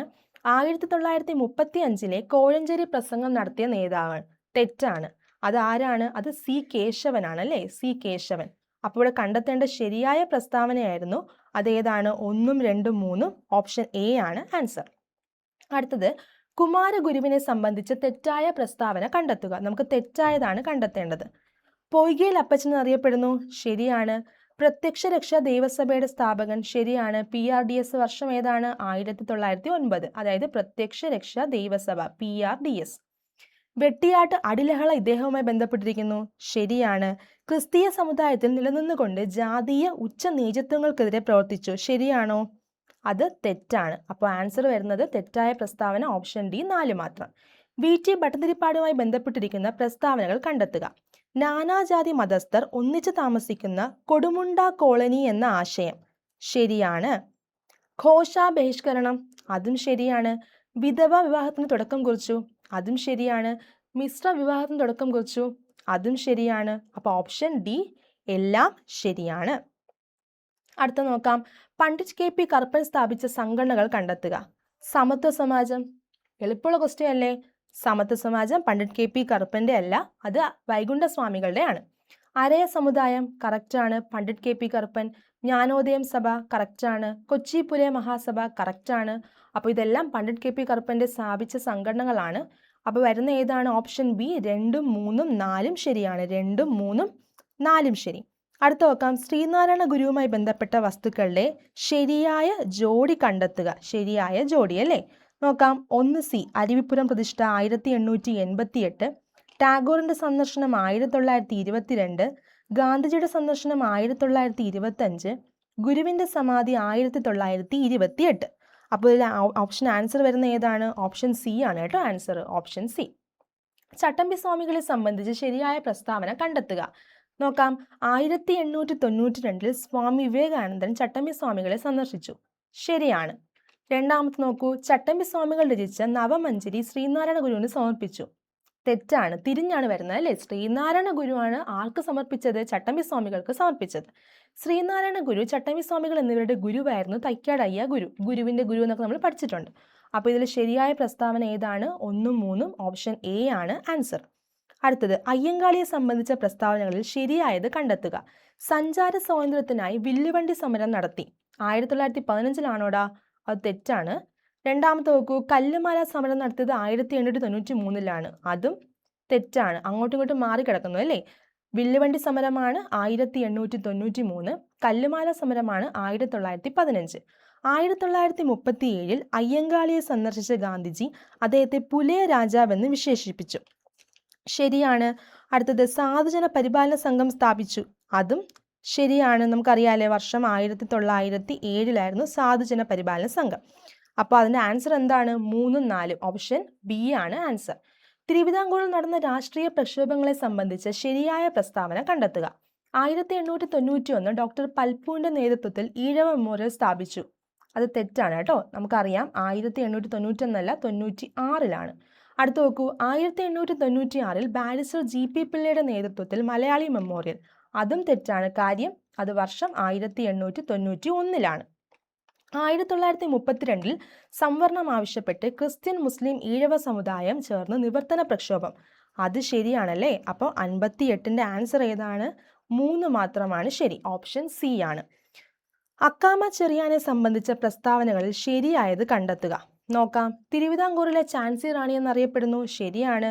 തിരുവനന്തപുരത്തെ ജോവാൻ ഓഫ് ആർക്ക് എന്ന് വിശേഷിപ്പിക്കുന്നു. അതും ശരിയാണ്. അക്കമ്മ ചെറിയാന്റെ ആത്മകഥയാണ് ജീവിതം ഒരു സമരം. ഏതാണ്? ജീവിതം ഒരു സമരം ഒരു ആത്മകഥയാണ്. Option D. എല്ലാം ശരിയാണ്. അതാണ് നമ്മുടെ എന്ത് ആൻസർ. നോക്കാം. 60ാമത്തെ ക്വസ്റ്റ്യൻ. കേരളത്തിലെ സാമൂഹ്യ പരിഷ്കർത്താക്കളും പ്രസ്ഥാനങ്ങളും സംബന്ധിച്ച ശരിയായ ജോഡി കണ്ടെത്തുക. ഇത് നമ്മുടെ SCERT-യിലെ ഒരു ടേബിളിൽ വരുന്നതാണ് കേട്ടോ. SCERT-യിലെ ഒരു ടേബിളിൽ വരുന്നതാണ്. നോക്കാം. വാഗ്ബടാനന്ദൻ എവിടെ വരുന്നു? ആത്മവിദ്യാസംഘം അല്ലേ. വാഗ്ബടാനന്ദൻ ആത്മവിദ്യാസംഘം. സഹോദരൻ അയ്യപ്പൻ സഹോദര പ്രസ്ഥാനം. വൈകുണ്ഠസ്വാമികൾ സമത്വ സമാജം. VT ഭട്ടതിരിപ്പാട് യോഗക്ഷേമ സഭ. അപ്പോൾ ഇതിൽ ആൻസർ വരുന്ന ഏതാണ്? ഓപ്ഷൻ സി ആണല്ലേ. Option C. ഓക്കെ. 61ാമത്തെ ചോദ്യം നോക്കാം. ഭൂമിയുടെ ശ്വാസകോശം എന്നറിയപ്പെടുന്ന ആമസോൺ മഴക്കാടുകൾ ഭൂമിയിലെ ഓക്സിജന്റെ എത്ര ശതമാനം നൽകുന്നു? Option B. 20% കേട്ടോ. സ്പോട്ടഡ് ഫീവർ എന്ന രോഗത്തിന് കാരണമായ രോഗാണു ഏത് വിഭാഗത്തിൽ പെടുന്നു? അത് റിക്കറ്റ്സിയ വിഭാഗത്തിലാണ് പെടുന്നത്. ഏതാണ്? റിക്കറ്റ്സിയ. മനുഷ്യരിലെ നൈട്രോജനിക വിസർജ്യ പദാർത്ഥമായ യൂറിയ ഉൽപ്പാദിപ്പിക്കുന്നത് ഏത് അവയവത്തിൽ വെച്ചാണ്? അത് കരളാണ് കേട്ടോ. കരളിൽ വെച്ചിട്ടാണ്. ഇരപിടിയൻ സസ്യങ്ങൾ അവ വളരുന്ന മണ്ണിൽ ഏത് മൂലകത്തിന്റെ അഭാവം ഉണ്ടാകുമ്പോഴാണ് പ്രാണികളെ പിടിക്കാനുള്ള കഴിവ് ആർജിക്കുന്നത്? ഏതാണ്? അത് ഓപ്ഷൻ എ നൈട്രജൻ ആണ്. Option A nitrogen. പ്രകാശ സംശ്ലേഷണ പ്രക്രിയയുടെ ഭാഗമായി സസ്യങ്ങൾ പുറത്തേക്ക് വിടുന്ന ഓക്സിജൻ വാതകം എന്തിന്റെ വിഘടന ഫലമായി ഉണ്ടാകുന്നതാണ്? നമ്മൾ കുഞ്ഞു ക്ലാസ്സിലെ പഠിക്കുന്നതാണല്ലേ. ജലവും സൺലൈറ്റും അല്ലെങ്കിൽ സൂര്യപ്രകാശവും വരുമ്പോൾ നമുക്ക് എന്ത് ലഭിക്കുന്നു? ഓക്സിജൻ ലഭിക്കുന്നതൊക്കെ നമ്മൾ പഠിച്ചിട്ടുള്ള കാര്യമാണ്. അപ്പം ഈ സസ്യങ്ങൾ പുറത്തേക്ക് വിടുന്ന ഓക്സിജൻ വാതകം എന്തിന്റെ വിഘടന ഫലമായിട്ടാണ്? ഓപ്ഷൻ സി ജലത്തിന്റെ ആണ്. എന്താണ്? ജലം. അടുത്തത്, കുടിവെള്ളത്തിലൂടെ പകരുന്ന രോഗം. ഇതിൽ ഏതാണ് കുടിവെള്ളത്തിലൂടെ പകരുന്ന രോഗം? അറിയാമല്ലേ. ഓപ്ഷൻ സി ടൈഫോയിഡ് ആണ്. അപ്പൊ വട്ടച്ചൊറി എന്താണ്? വട്ടച്ചൊറി അതൊരു ഫംഗൽ ഡിസീസ് ആണ് കേട്ടോ. ഫംഗൽ ഡിസീസ് അല്ലെങ്കിൽ ഫംഗസ് ഡിസീസുമാണ്. എയ്ഡ്സ് എന്താണ്? എയ്ഡ്സ് വൈറസ് ഡിസീസ് ആണ് കേട്ടോ. വൈറസ് ആണ്. 5ാം പനിയും എന്ത് തന്നെയാണ്? അതും ഒരു വൈറസ് ഡിസീസ് തന്നെയാണ്. അടുത്ത് നോക്കാം. കേരളത്തിൽ ദേശാടന പക്ഷികൾ ധാരാളമായി വിരുന്നെത്തുന്ന പ്രദേശം. നമുക്കറിയാം ദേശാടന പക്ഷികളുടെ പറുദീസ എന്നറിയപ്പെടുന്നത് ഏതാണ്ട്? തട്ടേക്കാട് പക്ഷി സങ്കേതം. ഓപ്ഷൻ ബി തട്ടേക്കാടാണ് കേട്ടോ. Option B Thattekad. അടുത്തത്, കേന്ദ്ര കിഴങ്ങുവിള ഗവേഷണ കേന്ദ്രം സ്ഥിതി ചെയ്യുന്ന സ്ഥലം. കേന്ദ്ര കിഴങ്ങുവിള ഗവേഷണ കേന്ദ്രം സ്ഥിതി ചെയ്യുന്ന സ്ഥലം ഏതാണ്? അത് ഓപ്ഷൻ ഡി തിരുവനന്തപുരമാണ്. തിരുവനന്തപുരത്ത് എവിടെയാണ്? ശ്രീകാര്യത്താണ്. എവിടെയാണ്? ശ്രീകാര്യം. കേന്ദ്ര കിഴങ്ങുവിള ഗവേഷണ കേന്ദ്രം സ്ഥിതി ചെയ്യുന്ന സ്ഥലം എവിടെയാണ്? തിരുവനന്തപുരം ശ്രീകാര്യത്താണ്. ഓക്കെ, നമുക്ക് 61ാമത്തെ ക്വസ്റ്റ്യൻ നോക്കാം. എന്താണ്? സങ്കര ഇനം നെല്ലിന് ഉദാഹരണം അല്ലേ. സങ്കര ഇനം നെല്ലിന് ഉദാഹരണം. ഇതും ഒരു SCERT തന്നെയാണ് കേട്ടോ. SCERT തന്നെയാണ്. അപ്പോൾ ഏതാണ് ഇതിൽ സങ്കരയിനം നെല്ലിന് ഉദാഹരണം? ഓപ്ഷൻ ബി അന്നപൂർണയാണ്. Option B Annapurna. അപ്പോൾ അനുഗ്രഹം എന്താണ്? അനുഗ്രഹ പച്ചമുളകാണ് കേട്ടോ. പച്ചമുളകാണ് അനുഗ്രഹ. അപ്പോൾ ലോല എന്താണ്? ലോല പയറാണ്. ലോല പയറാണ്. അനാമിക എന്താണ്? അനാമിക വെണ്ടയാണ്. എന്താണ്? വെണ്ട. അപ്പോൾ സങ്കരയിനം നെല്ലിന് ഉദാഹരണമാണ് അന്നപൂർണ. അനുഗ്രഹ പച്ചമുളകാണ്. ലോല പയറാണ്. അനാമിക വെണ്ടയാണ്.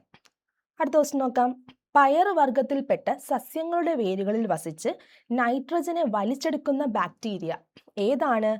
അത് ഓപ്ഷൻ എ റൈസോബിയം ആണ് കേട്ടോ. Option A rhizobium. തെറ്റിക്കരുത്. Option A rhizobium. അടുത്തത് 71ാമത്തെ ചോദ്യം. ആറ്റത്തെ സംബന്ധിച്ച ചില പ്രസ്താവനകൾ താഴെ തന്നിരിക്കുന്നു. അവയിൽ ശരിയായവ കണ്ടെത്തുക. വീണ്ടും സ്റ്റേറ്റ്മെന്റ് തന്നെയാണല്ലേ. അപ്പൊ ശരിയായവ കണ്ടെത്താനാണ് പറഞ്ഞിരിക്കുന്നത്. നോക്കാം. ഒന്നാമത്തത്, ആറ്റത്തിന്റെ കൂടുതൽ ഭാഗവും ശൂന്യമാണ്. ശരിയാണ്. ആറ്റത്തിന്റെ കൂടുതൽ ഭാഗവും എന്താണ്? ശൂന്യമാണ്. ആറ്റം വൈദ്യുതപരമായി നിർവീര്യമാണ്. ശരിയാണല്ലേ. ആറ്റം വൈദ്യുതപരമായി നിർവീര്യമാണ്. ആറ്റത്തെ വിഭജിക്കാൻ കഴിയില്ല. ശരിയാണോ അത്? അത് തെറ്റാണ്. ആറ്റത്തെ വിഭജിക്കാൻ കഴിയും. എല്ലാ ആറ്റങ്ങളുടെയും ന്യൂക്ലിയസിന് ഒരേ സാന്ദ്രതയാണ്. അതും ശരിയാണ്. അപ്പോൾ ഓപ്ഷൻ ഏതാണ്? ശരിയായവയല്ലേ ചോദിച്ചിരിക്കുന്നത്. അപ്പോൾ 1, 2, 4 ശരിയാണല്ലേ. അപ്പോൾ ഏതാണ്? അത് ഓപ്ഷൻ ബി ആണ്. ഏതാണ്? Option B. 1, 2, 4. നോക്കാം അടുത്ത ക്വസ്റ്റ്യൻ. താഴെ പറയുന്നവയിൽ ഏത് ലോകത്തിന്റെ അയിരാണ് കലാമിൻ? ഇതും PSC ഡെലീറ്റ് ചെയ്ത ക്വസ്റ്റ്യൻ ആണ് കേട്ടോ. കാര്യം എന്താ അറിയോ? ഈ അക്ഷര പിഴവ് കൊണ്ടിട്ടാണ്. ലോകം ലോഹമായിരുന്നു അല്ലേ. ലോഹത്തിന്റെ അയിരാണ്. നമുക്ക് നോക്കാം. കലാമിന്റെ ലോഹം ഏതാണ്? കലാമിൻ. കലാമിൻ അത് ഏത് ലോഹത്തിന്റെ അയിരാണ്? അത് സിങ്ക് ആണ് കേട്ടോ. സിങ്ക് ആണ്. സിങ്ക് ആണ്. അപ്പോൾ കോപ്പറിന്റെ അയിര് ഏതാണ്? അതാണ് കുപ്രൈറ്റ്. എന്താണ്? കുപ്രൈറ്റ്. കോപ്പറിന്റെ അയിര് ഏതാണ്? കുപ്രൈറ്റ്. അലുമിനിയത്തിന്റെ ആണെങ്കിലോ അത് ബോക്സൈറ്റ് ആണ്. അലുമിനിയത്തിൻ്റെത് ബോക്സൈറ്റ് ആണ്. അപ്പൊ മെർക്കുറി ആണെങ്കിലോ മെർക്കുറി ആണെങ്കിൽ അത് സിന്നബാർ ആണ്. എന്താണ്? സിന്നബാർ. അപ്പൊ ഇതില് കലാമിൻ എന്ന് ചോദിച്ചിരിക്കുന്നതിന്റെ ആൻസർ സിങ്ക് ആണ്. അതൊരു അക്ഷരപ്പിഴവ് വന്നതുകൊണ്ടായിരിക്കാം PSC അത് ഡെലീറ്റ് ചെയ്തത്. നോക്കാം അടുത്ത ക്വസ്റ്റ്യൻ. ഒരു മാച്ച് ദ ഫോളോയിങ് ആണ് അല്ലേ. ചേരും പഠിച്ച് ചേർക്കുക. നോക്കാലോ. നമുക്ക് ഇപ്പുറത്ത് കുറച്ച് തന്നിട്ടുണ്ട്. A ഒരു പാർട്ട്, B ഒരു പാർട്ട്. നമുക്ക് മനസ്സിലാവും. കെമിസ്ട്രിയിലെ കുറച്ച് സയന്റിസ്റ്റും അവർ കണ്ടെത്തി നമ്മുടെ അറ്റോമിക് മോഡൽസും ആണ് തന്നിരിക്കുന്നത്. നോക്കാം. ത്രികങ്ങൾ എന്താണ്? ത്രികങ്ങൾ ആരാണ് ത്രികങ്ങൾ കണ്ടുപിടിച്ചത്? അത് ഡൊബറൈനർ ആണ് കേട്ടോ. ആരാണ്? ഡൊബറൈനർ. ആരാണ്? ഡൊബറൈനർ. അടുത്ത അഷ്ടകങ്ങൾ എന്താണ്? അഷ്ടകങ്ങൾ വന്നിട്ട് ന്യൂലാൻസിന്റെ ആണ്. എന്താണ്? ന്യൂലാൻസിന്റെ ആണ്. അറ്റോമിക ഭാരം അടിസ്ഥാനമാക്കിയ പീരിയോഡിക് ടേബിൾ. അറ്റോമിക ഭാരം അടിസ്ഥാനമാക്കിയ പീരിയോഡിക് ടേബിൾ ആരാണ്? അത് മെൻഡലീഫ് ആണ്. ആരാണ്? മെൻഡലീഫ്. അപ്പൊ അടുത്ത് നോക്കൂ. അറ്റോമിക നമ്പർ അടിസ്ഥാനമാക്കിയ പീരിയോഡിക് ടേബിൾ ആരുടെയാണ്? അത് മോസ്ലി ആണ് അല്ലേ. അപ്പം 1, 4 ത്രികങ്ങൾ ഡൊബറൈനർ, അഷ്ടകങ്ങൾ ന്യൂലാൻഡ്സ്. അറ്റോമിക ഭാരം അടിസ്ഥാനമാക്കിയ പീരിയോഡിക് ടേബിൾ ആണെങ്കിൽ അത് മെൻഡലീഫ് ആണ്. അറ്റോമിക നമ്പർ ആണെങ്കിൽ അത് മോസ്ലി ആണ്. അപ്പോൾ ഓപ്ഷൻ വരുന്നത് ആൻസർ സി. ഓപ്ഷൻ സി ആണ് ആൻസർ ആയിട്ട് വരുന്നത്. അടുത്ത് നോക്കൂ. ഒരു ടെസ്റ്റ് ട്യൂബിൽ നിന്നും പുറത്തു വരുന്ന വാതകത്തിന് നേരെ എരിയുന്ന തീക്കൊള്ളി കാണിച്ചപ്പോൾ തീക്കൊള്ളി അണയുകയും വാതകം ശബ്ദത്തോടെ കത്തുകയും ചെയ്തു. ഇത് ഏത് വാതകമാണ്? സ്ഫോടനത്തിന് കാരണമാകുന്ന അല്ലെങ്കിൽ സ്ഫോടനത്തിനോട് ഭയങ്കരമായിട്ട് ഇതാകുന്ന ഒരു വാതകമാണല്ലേ. അത് ഏതാണ്? ഹൈഡ്രജൻ ആണ് കേട്ടോ. ഹൈഡ്രജൻ. ഏതാണ്? ഹൈഡ്രജൻ. എന്നാൽ കത്താൻ സഹായിക്കുന്നത് ചോദിച്ചാൽ ഏതാണ്? കത്താൻ സഹായിക്കുന്നത് അത് ഓക്സിജൻ ആണ്. സഹായിക്കുന്നത് ഓക്സിജൻ ആണ്. എന്നാൽ നിയന്ത്രിക്കുന്നത് ഏതാണ്? നിയന്ത്രിക്കുന്നത് നൈട്രജൻ ആണ്. ഏതാണ്? നൈട്രജൻ ആണ് നിയന്ത്രിക്കുന്നത്. അപ്പോൾ നശിപ്പിക്കുന്നതോ എന്ന് വെച്ചാൽ തീ നശിപ്പിക്കുന്നത് ഏതാണ്? അത് കാർബൺ ഡൈ ഓക്സൈഡ് ആണ് കേട്ടോ. Carbon dioxide. അത് നശിപ്പിക്കുന്നതെന്നോ അണയ്ക്കുന്നതോ എന്ന് പറഞ്ഞാൽ അത് കാർബൺ ഡൈ ഓക്സൈഡ് ആണ്. അപ്പോൾ ഏറ്റവും കൂടുതൽ പെട്ടെന്ന് കത്താൻ ഇതാവുന്നത് ഹൈഡ്രജനും കത്താൻ സഹായിക്കുന്നത് ഓക്സിജനും എന്നാൽ നിയന്ത്രിക്കുന്നത് നൈട്രജനും നശിപ്പിക്കുന്നത് കാർബൺ ഡൈ ഓക്സൈഡുമാണ്. നോക്കാം. ചില ആസിഡുകളുടെ ഉപയോഗങ്ങൾ താഴെ തന്നിരിക്കുന്നു. ഇവയിൽ തെറ്റായി ജോഡി ചേർത്തിരിക്കുന്നത് കണ്ടെത്തുക. ഇതും SCRT തന്നെയാണ്. Sulphuric acid storage battery correct ആണ്. ടാനിക് ആസിഡ് മഷി തുകൽ ഇവയുടെ നിർമ്മാണം കറക്റ്റ് ആണ്. അസറ്റിക് ആസിഡ് രാസവളങ്ങളുടെ നിർമ്മാണം തെറ്റാണ്. സിട്രിക് ആസിഡ് ഭക്ഷ്യവസ്തുക്കൾ കേടുകൂടാതെ സൂക്ഷിക്കാൻ ശരിയാണ്. രാസവളങ്ങളുടെ നിർമ്മാണം സൾഫ്യൂരിക് ആസിഡ് ആണ് കേട്ടോ. രാസവളങ്ങളുടെ നിർമ്മാണം ഏതാണ്? സൾഫ്യൂരിക് ആസിഡ് ആണ്. അടുത്തത് സോണാർ എന്ന ഉപകരണത്തിൽ ഉപയോഗിക്കുന്ന ശബ്ദ തരംഗങ്ങൾ ഏതാണ്? സോണാർ എന്ന ഉപകരണത്തിൽ ഉപയോഗിക്കുന്ന ശബ്ദ തരംഗങ്ങൾ ഏതാണ്? Ultrasonic, supersonic, infrasonic, acoustic. ഏതാണ് അതിൻ്റെ ആൻസർ? ഓപ്ഷൻ എ അൾട്രാസോണിക് ആണ് കേട്ടോ. Option A ultrasonic. സോണാർ അല്ലേ, സോണാർ. അതിൻ്റെ ഫുൾ ഫോം എന്താണെന്ന് അറിയോ? Sound navigation and ranging. എന്താണ് സൗണ്ട് നേവിഗേഷൻ ആൻഡ് റേഞ്ചിങ്? കടലിൻ്റെ ആഴമളക്കാൻ ഉപയോഗിക്കുന്നു. എന്തിൻ്റെ ആഴമളക്കാനാണ്? കടലിൻ്റെ ആഴമളക്കാൻ ഉപയോഗിക്കുന്നതാണ് സോണാർ. മനസ്സിലായല്ലോ? അടുത്ത നോക്കാം. ഒരു വസ്തുവിന് അതിൻ്റെ സ്ഥാനം മൂലം ലഭ്യമാകുന്ന ഊർജം ഏതാണ്? അത് സ്ഥിതികോർജമാണ് കേട്ടോ. ഒരു വസ്തുവിന് അതിൻ്റെ സ്ഥാനം മൂലം ലഭ്യമാകുന്ന ഊർജം ഏതാണ്? അത് സ്ഥിതികോർജമാണ്. എന്നാൽ ചലനം മൂലമാണെങ്കിൽ അത് ഗതികോർജമാണ്. പ്രകാശം അതിൻ്റെ ഘടകവർണ്ണങ്ങളായി മാറുന്ന പ്രതിഭാസത്തിന്റെ പേരെന്താണ്? പ്രകാശം അതിൻ്റെ ഘടകവർണ്ണങ്ങളായി മാറുന്ന പ്രതിഭാസത്തിന്റെ പേരാണ് പ്രകീർണനം. എന്താണ് പ്രകീർണനം? താഴെ പറയുന്നവയിൽ ഊഷ്മാവിന്റെ യൂണിറ്റ് അല്ലാത്തത് ഏത്? സെൽഷ്യസ് ആണ്, ഫാരൻഹീറ്റ് ആണ്, കെൽവിൻ ആണ്. പക്ഷെ പാസ്കൽ ആണോ? പാസ്കൽ അല്ല. അപ്പൊ അതാണ് ആൻസർ ആയിട്ട് വരുന്നത്. പാസ്കൽ എന്തിൻ്റെയാണ്? പാസ്കൽ വന്നിട്ട് മർദ്ദത്തിന്റെ യൂണിറ്റ് ആണ്. മർദ്ദത്തിന്റെ SI യൂണിറ്റ് ആണ് ഏത്? പാസ്കൽ എന്ന് പറയുന്നത്. അടുത്ത 80ാമത്തെ ചോദ്യം നോക്കാം. ഒരു വസ്തുവിന് യൂണിറ്റ് സമയത്തിലുണ്ടാകുന്ന സ്ഥാനാന്തരം ഏതാണ്? അത് ഓപ്ഷൻ ഡി പ്രവേഗമാണ് അല്ലേ. ഓപ്ഷൻ ഡി പ്രവേഗം. അപ്പം നമ്മുടെ 233/2023 എന്ന ക്വസ്റ്റ്യൻ പേപ്പറിലെ 80 ചോദ്യങ്ങൾ നമ്മൾ നോക്കിയിരിക്കുന്നു. നമുക്കറിയാം കുറച്ച് സ്റ്റേറ്റ്മെന്റ്സ് കൂടുതലുണ്ടായിരുന്നു. അപ്പം നമ്മൾ 80 ക്വസ്റ്റ്യൻ അല്ല നോക്കിയത്. 80-ലെ ഓരോ സ്റ്റേറ്റ്മെന്റ് പഠിച്ചില്ലേ? അതിൽ തന്നെ എത്രത്തോളം ക്വസ്റ്റ്യൻസ് നമ്മൾ പഠിച്ചു? അപ്പം നമ്മൾ 80 ചോദ്യമാണോ നോക്കിയത്? അല്ല, അതിൽ കൂടുതൽ ചോദ്യങ്ങളാണ് നമ്മൾ നോക്കിയത്. ഈ ക്വസ്റ്റ്യൻ പേപ്പർ നമുക്ക് വർക്കൗട്ട് ചെയ്തപ്പോൾ മനസ്സിലായല്ലോ എത്രത്തോളം SCRTക്ക് ഇമ്പോർട്ടൻസ് ഉണ്ടെന്ന്. അപ്പം SCRTയും നമ്മൾ പഠിക്കേണ്ടതുണ്ട്.